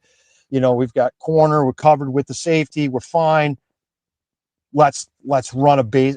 We called it baseball. It was just a call that everybody knew when we yelled baseball. We're bringing the corner off the edge, or we're bringing a safety in the B gap, one of the two. Nice. And so those are those built-in calls that you have that I think you'll see Aaron you're going to see Aaron implement that. I wouldn't doubt if he's already talking to Belichick about this. I wouldn't doubt it. I wouldn't doubt if he's talking to Al Groh about it. I mean, him and Al Groh used to be together all the time in the offseason, look at film. Yeah, they still are, I believe. Every offseason they get together. Yeah, sure. Al Groh, I'm sure, is helping him figure out how do I put this together and how do I, because then it's going to come down to how do I hide this? All right. How do I hide this so I don't get exploited by the offense and get a mismatch on a linebacker and a running back, which a lot of times you don't want to have. But if you've got a linebacker that can cover like a Sherwood, who can cover a wheel route on a back, well, then why not? Use them. So that's sort of the interesting calls I think you're going to see as this team progresses. It's going to come down to matchups and who provides the best matchup. And it's going to be based on down, distance, situation.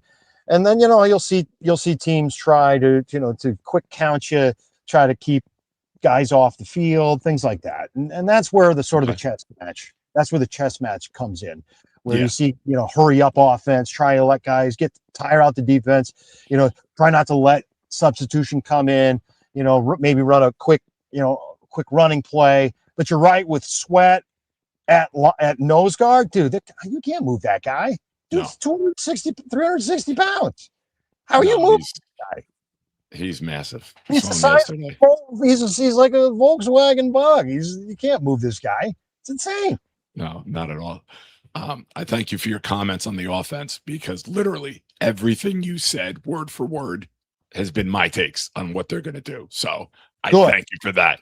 I didn't even have to reply. Everything you said has been my take on what they're going to do. The offensive line, feeding everything, the run game, getting downfield. We got a couple super chats to get to. Connie Carberg says, thanks for having Chad. Great stories and always love number 53. Connie, she's the best. Yes. Real quick, I got to play a quick video. Give me 1 second. Here we go, baby. J-E-T-S, Jets, Jets, Jets, let's go, baby.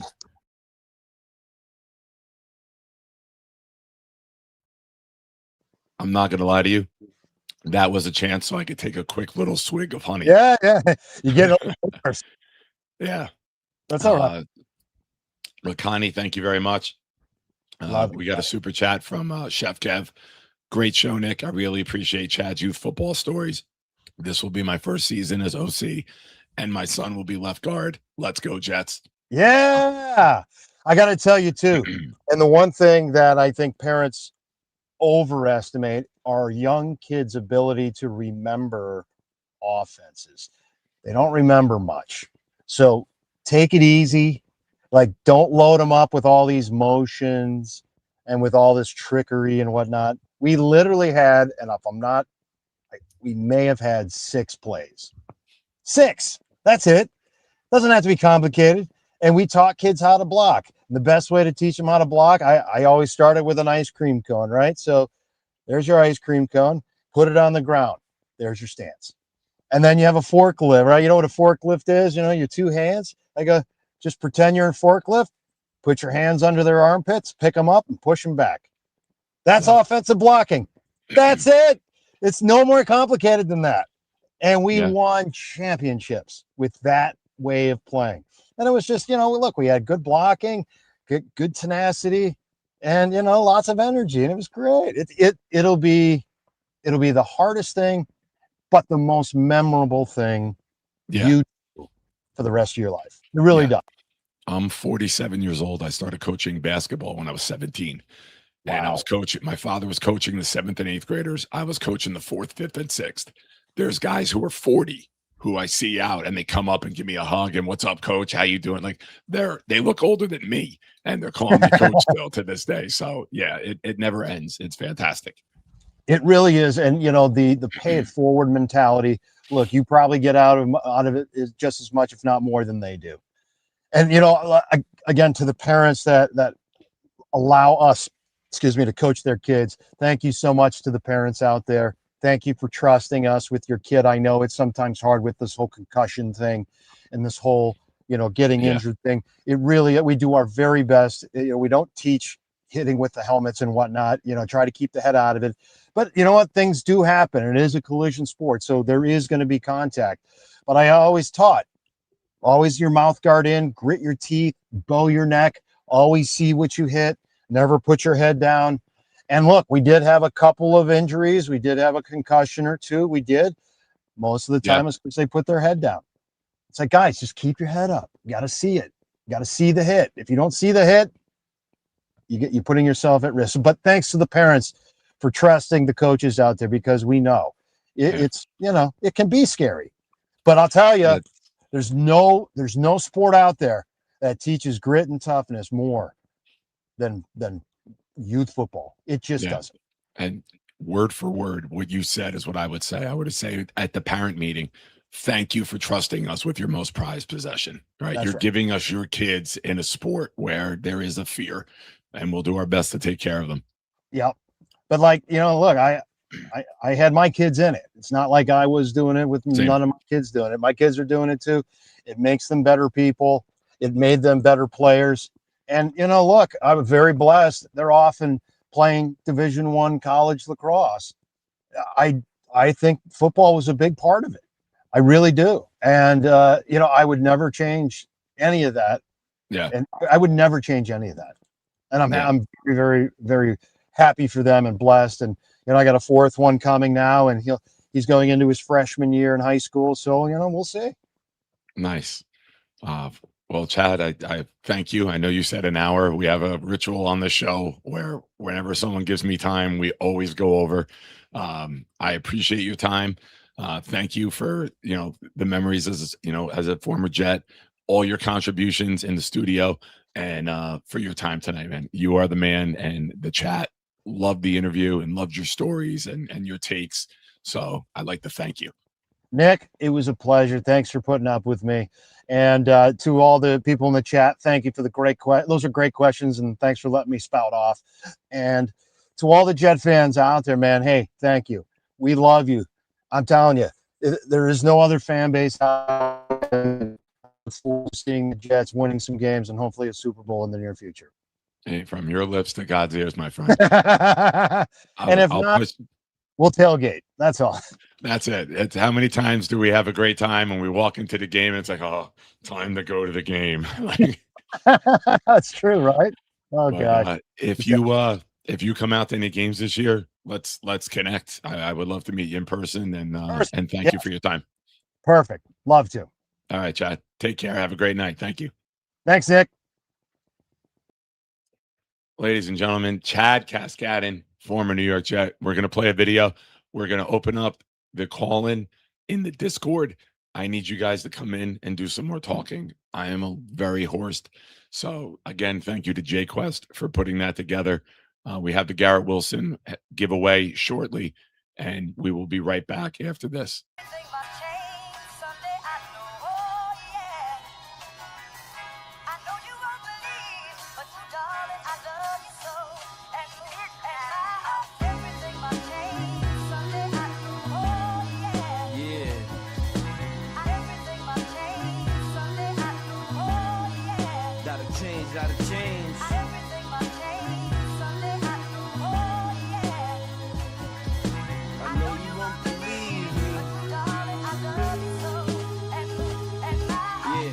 Back again, but it's been the same since 93. I feel the rain, feel the pain like I'm Joey B. I saw Coslet, Carol, Coat Tight, Billy P, Belichick outgrow, and I'm still a fan, no silly me.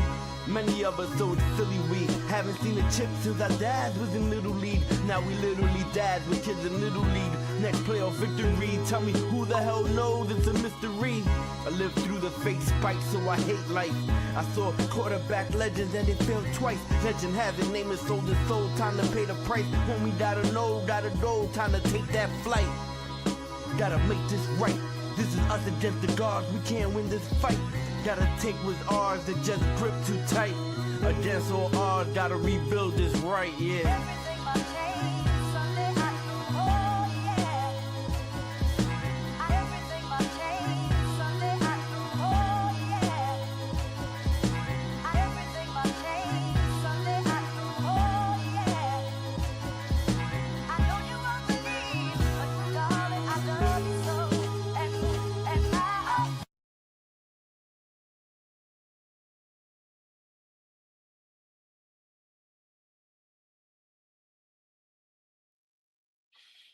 All right. I'm going to try to talk very soft. If I talk soft, I think I'm okay. During that, Cisco sent me money for 5 gifted memberships. Again, for those of you who are in the Discord, the link is there. Call in. Give me your takes. What did you think about the interview? The 5 that Cisco gifted went to The Real 2 Cruisin', Amanda Madison, D Dime, and Suavecito, and Steven NYC. So, folks, we have 5 raffle entries to give away at the end of the show tonight. Again, I cannot talk for a very long time. I need some of you to click the link and join me, please, and thank you. Chad was great. His stories, his personality, you know,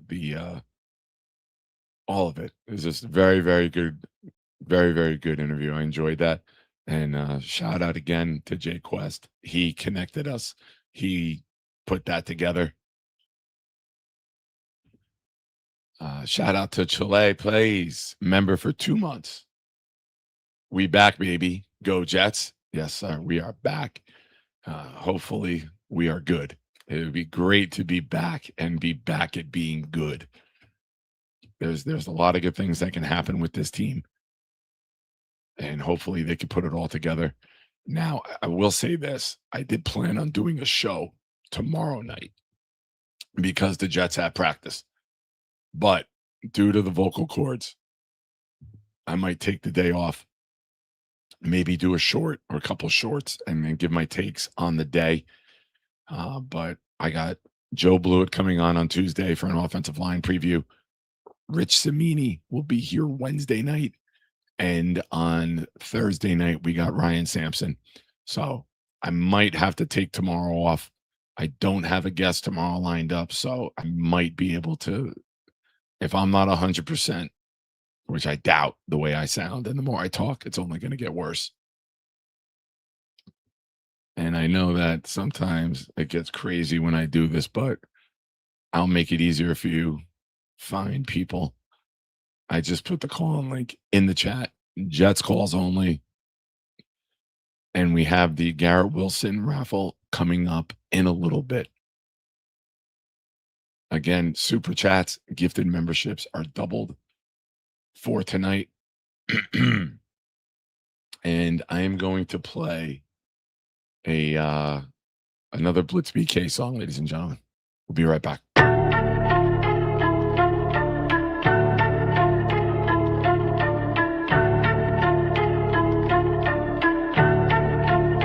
Yo. Engines roar when the Jets take flight. Green lights glow in the Jersey night. Skyline lit when the squad ignite. Gangrene rolling, yeah, the Jets take flight. Yo, every show we bring the Jets all through, the speech is clear. Real fan talk, we survive rebuilding years. Seen quarterbacks come, we seen them disappear. Still solid with my team, no bandwagons here. Green stitch to my fibers, won't switch to the Niners. Quick like Vic, I see victims in my visor. Jets loss is heavy, but the pride is never left. Stood 10 toes down when the season felt like death. New season feels like fresh air. New OC and QB, man, I always love the fresh pair. Like the man Jordans that I'm rocking with my Jets gear. Hoodie but no cap out, never play it off, but we gotta get the Jets there. Let's share ideas for this team for this next year. It's fair to think we'll do better in those big chairs. Shit, yeah, hire Green Bean to run this shit here. Take this playoff streak and make it disappear. Engines roar when the Jets take flight. Green lights glow in the Jersey night. Skyline lit when the squad ignite. Gangrene rolling, yeah, the Jets take flight. Jets take flight.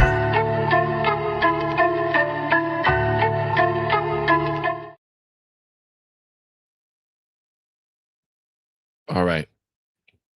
Call-in link is pinned.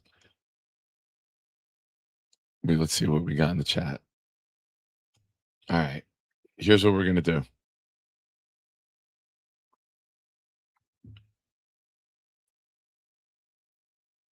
Oh, yeah? All right, ladies and gentlemen, we have a rare treat for you here on the program. We are going to bring on air the Nick Shine Show producer, Cisco Lopez. What's up? What's up, brother? Got a pinch in for my homie. What are you rocking? Is that a Ronnie Lott? Ronnie Lott, yes. Nice. Old school. So, thanks everyone for joining and chatting with Chad. He's awesome. Fantastic guy. What a great guest. Not much I could say about the show so far. Making my debut on the Nick Shine Show, well, unofficially. I had that time with DT, which I was hoping he could pitch in. But you know what? I've accidentally put you on air a few times when I changed between the channels here. Bingo, yeah. But this is you voluntarily coming on air. Yeah. My homie over here with the that Jets chance was costly. All right, now we have to figure out which one did it. Was it this one that was recorded on the Jets app yesterday? Camp Live presented by Honda of the summer. We're going to be here for 9 more shows throughout camp. Garrett Wilson is going to be here as well. We might have another special guest, but Gino came out of the gate today and looked at number 5. Was it this one from that chat, that chant from a different angle? This was the cameraman to the left. Jets! I look so angry doing that. There's another one. I got crazy eyes. There is. Watch my eyes on this one. Jets! I look so mad. How many times did you do it? That's what she said. Also, 20. Maybe 20, but here's the first one. Hey, let's go.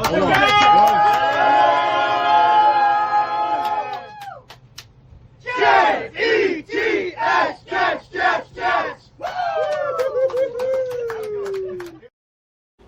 I got to apologize because I yelled at Chef Kevin yesterday. And I didn't yell at Kev, but I did it indirectly. We did a chant, and people woo. I don't know when this started, but people now woo at the end of the Jet chant. And I looked at Kevin, I go, stop. And he's like, but it wasn't at him. I was saying it so other people could hear it. I go, this is not TRL. I'm not Carson Daly. There's no reason for us to be wooing after we do a Jet chant. Everyone make it stop. How many total? I mean, seriously, if you had to put a number to it. 20. Total. Wow. 15 to 20, right, Bonesy? Bonesy was with me for every one, except for the bus in the morning. But every time the camera crew came by, I was like, you need one? Because no one else was doing it.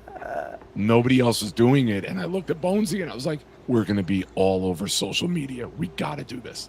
And we were. We're on the X account. We're on the Instagram multiple times. We're on the Jets app. We're on Facebook. We're everywhere. We were the group doing it. So small price to pay for a little a fun time. Yeah. Gifted membership. Chili Plays. Yes. Bucky Ross. It went to Chris Bredigan, Chersey Jet, Thomas and Lur 8784, George Fernandez. Congratulations, everyone. Thank you. Thank you for reading that. Chile, you are in the raffle tonight. Now you're in 2 raffles. The first one is to win Cisco's 5 raffle entry. You explain that, please. Yep. And here we got a little graphic for you. The Cisco giveaway. Oh boy. It's in.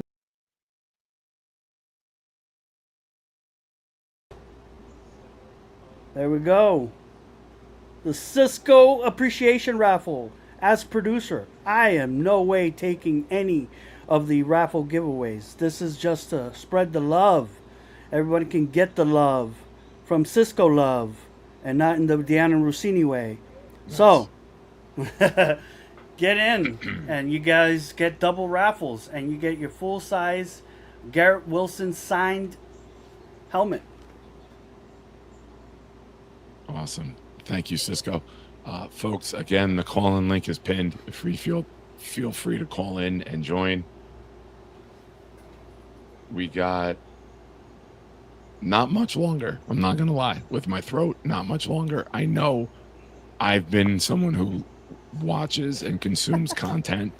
I know that a bad, sore voice is sometimes rough to listen to if there's bad audio.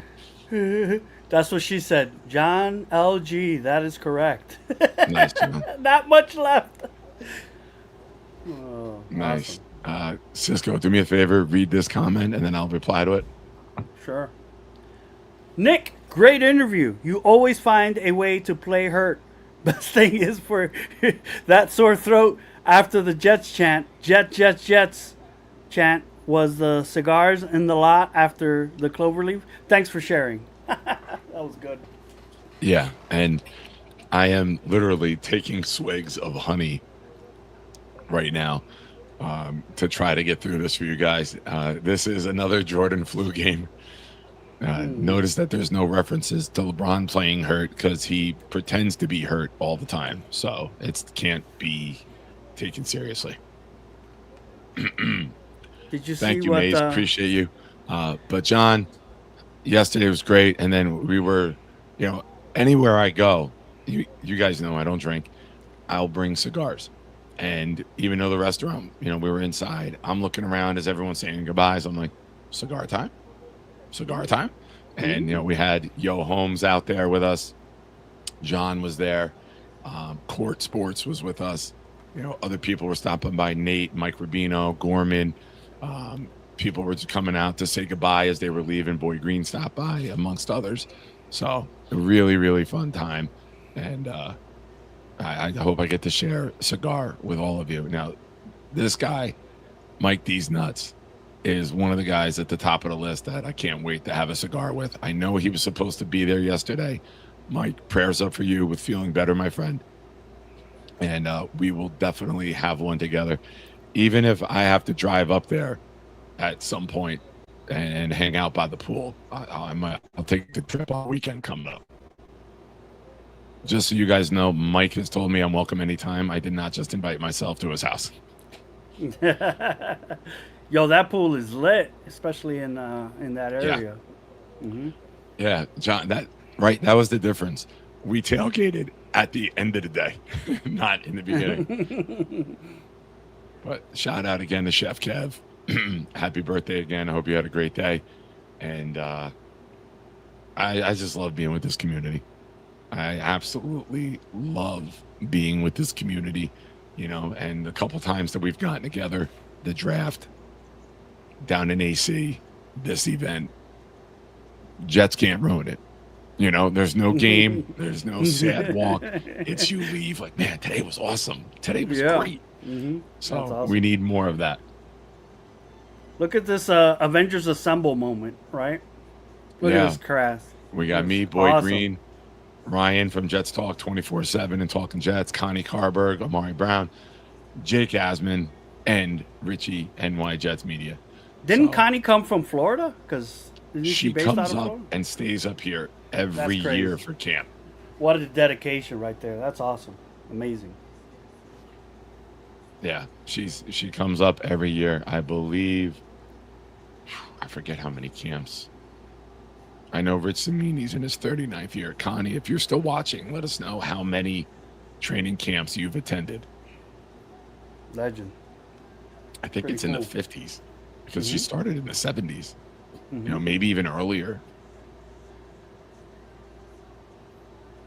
Must be everybody's out watching Spider-Man. They don't want to call in.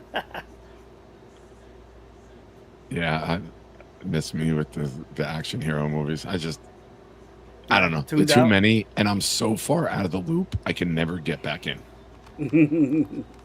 I saw a thing the other day that said if you wanted to watch every Marvel movie and DC movie in order, you'd have to watch 2 hours, and this was 3 days ago, 2 hours and 6 minutes a day to catch up to like December when this big movie comes out.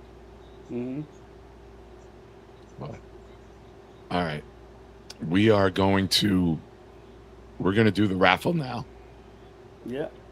So your voice can't take it. I can't. And I don't listen. There's times and certain words that I can say, and then it's cracking. And I appreciate everyone for sitting through this. Trust me.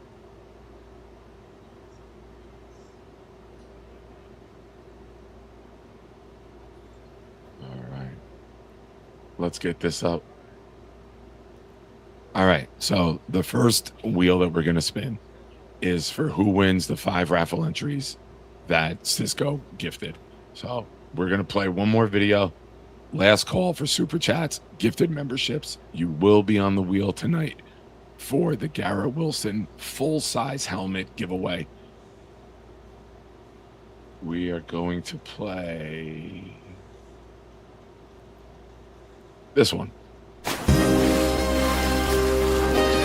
It's got me.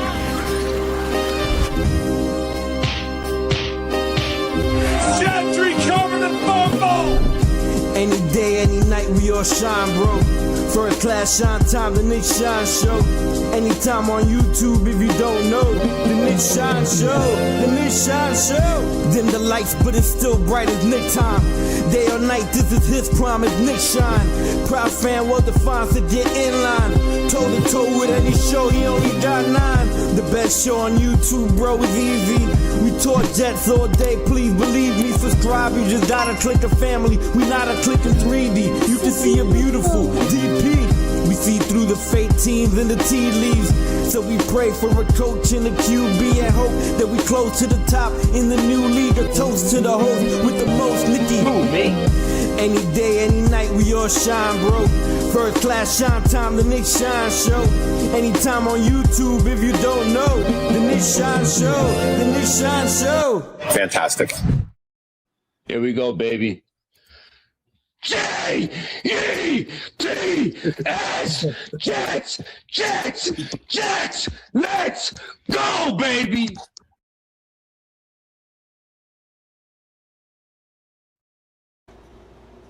Shout out to Chile again for gifting 5. Cisco, if you would please, the names. New York Jets, Mets. Sean Dogs, 1220 or 1210. David Mintz Ezer.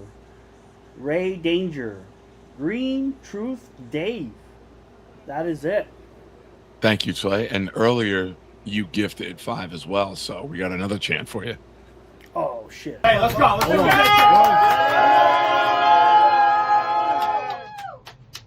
Jets!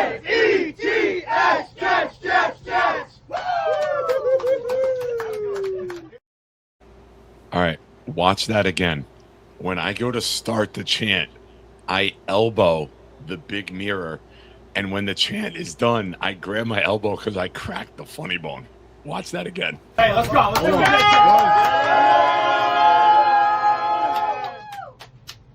J-E-T-S, Jets, Jets, Jets. Stupid mirror.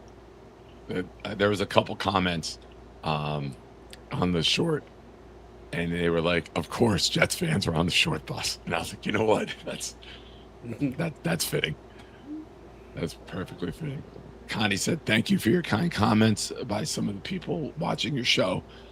Nick, I don't know how to answer them one by one on a live chat, so just hope they see this or they know that I appreciate it. Connie, you are the best. Appreciate you. If you are still watching, how many training camps have you attended? What number is this for you this year? ISU says, good job getting through it, Nick. Maybe next time let Bonesy take the vocal bullet since he doesn't have a YouTube show to host. Listen, I am, here comes a Diana Rossini quote, but if there's a camera, game on. Tell the people how your Diana Rossinis are charting up the numbers. Oh, if you're on X, go check out my X account. I did drop a Diana Rossini joke yesterday that is near 20,000 views. A little viral joke there. Apologies to any of the ladies. Is Rossini going to accept your friend request from Facebook now? No, she denied it, actually. She denied it. She denied it. No. So at least she recognized it. Wow. Whoa. 62 training camps. Connie, you are a legend. God bless you and your commitment to this team. That's amazing. Yeah. That is absolutely amazing. Yeah, wow. That's got to be a record.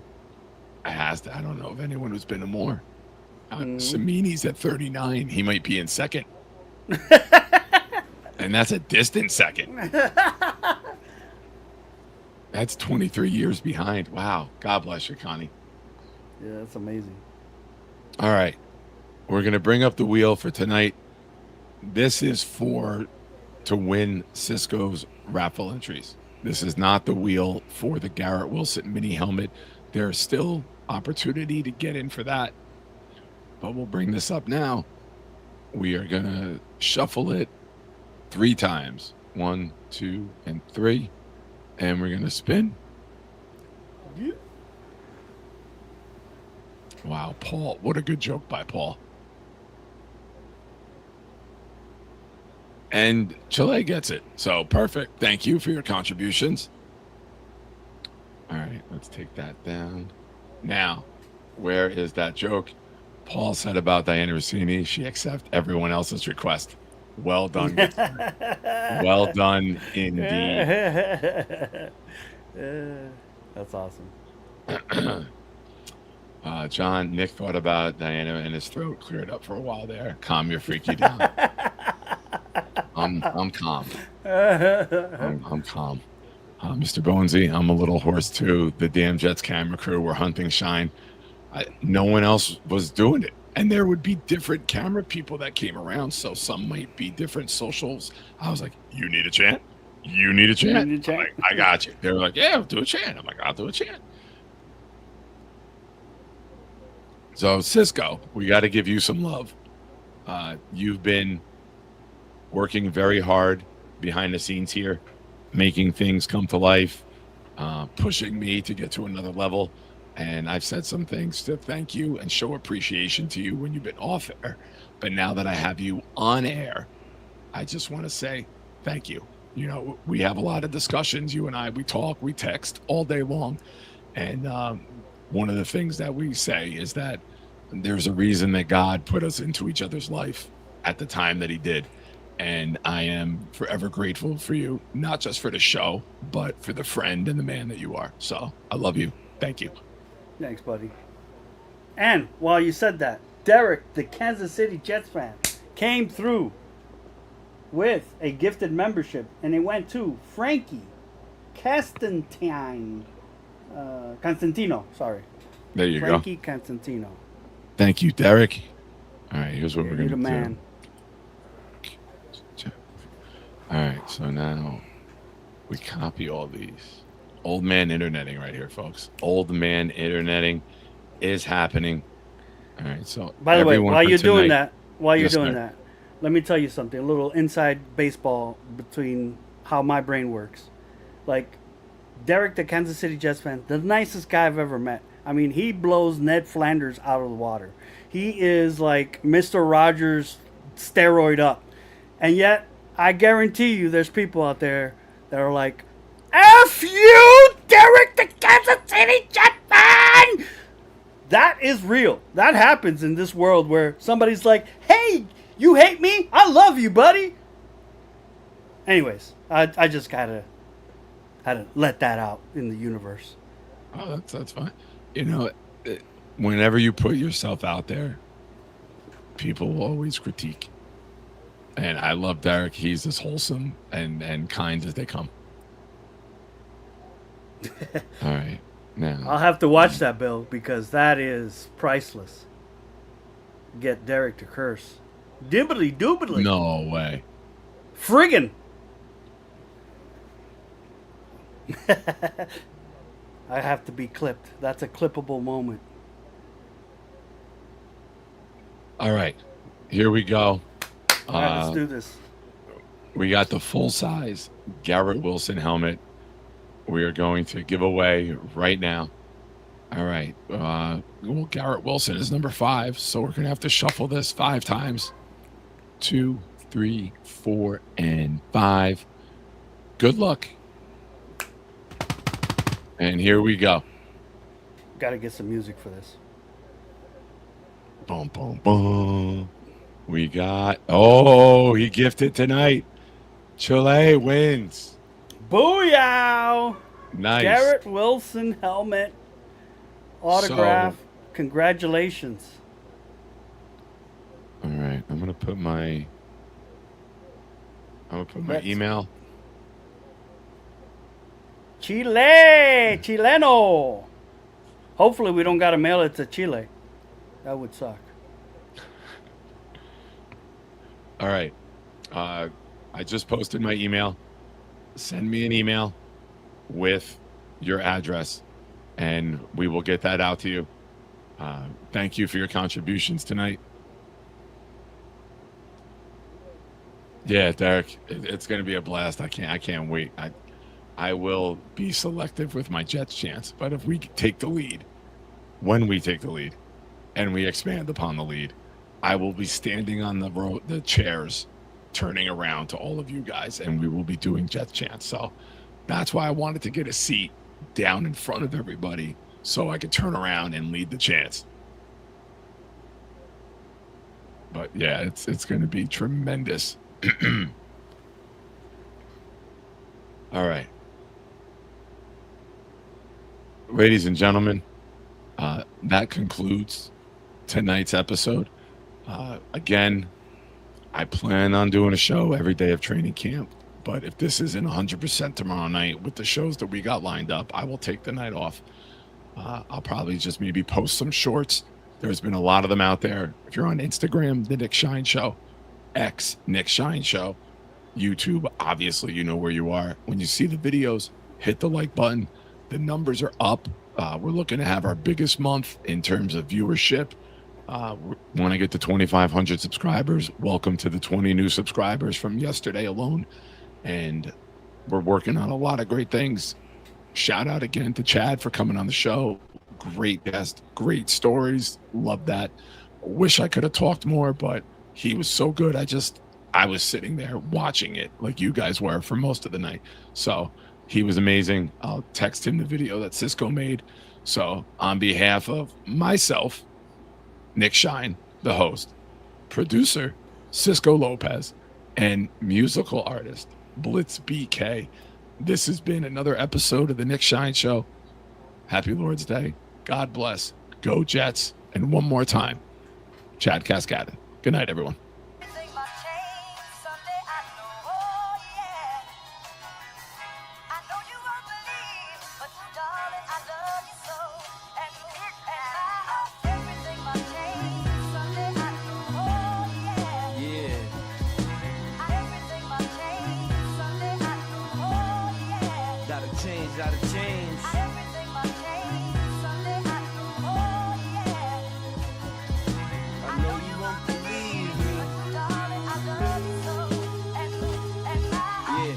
back again, but it's been the same since 93. I feel the rain, feel the pain like I'm Joey B. I saw Coslet, Carroll, Tight, Billy P, Belichick outgrow, and I'm still a fan, no silly me. Many of us so silly we haven't seen a chip since our dads was in Little League. Now we literally dads with kids in Little League. Next playoff victory, tell me who the hell knows, it's a mystery. I lived through the fake spike, so I hate life. I saw quarterback legends and it failed twice. Legend has it, name is sold his soul, time to pay the price. Homie gotta know, gotta go, time to take that flight. Gotta make this right. This is us against the gods, we can't win this fight. Gotta take what's ours and just grip too tight. Against all odds, gotta rebuild this right, yeah.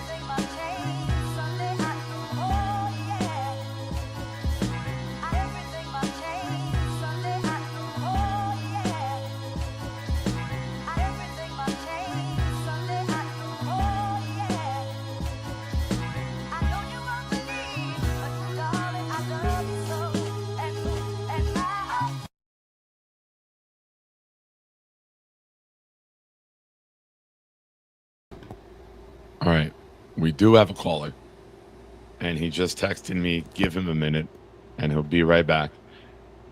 So we're waiting for him to join.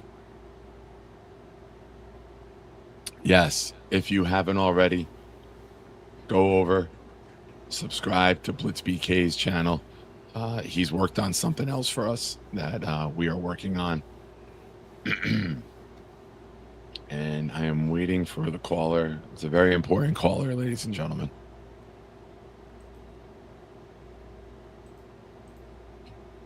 But meanwhile, why don't we play a little something? You have superpowers! You gotta fly over there!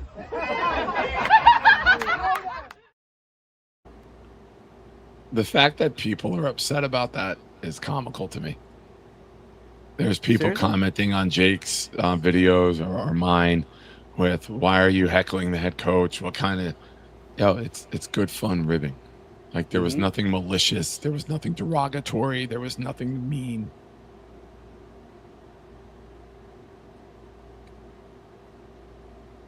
All right, good news. Chile is in America. Oh, thank God, yes. Ooh, that was my money. Yeah. Woo. Never considered that for international shipping. We're going to try the caller right now. Jay Quest, you there? He said he had to hop on a train and he didn't know how the reception would be.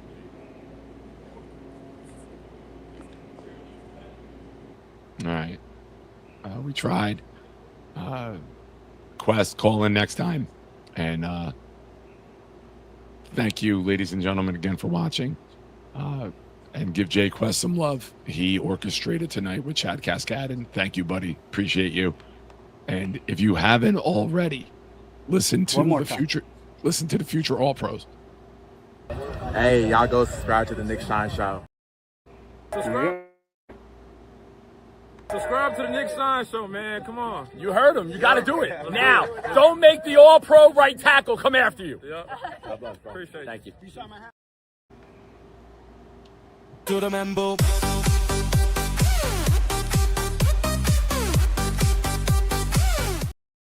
There he is, the man of the hour. Jay Quest, you there? Yo, yo. Jay, you live? Oh, this would be fun.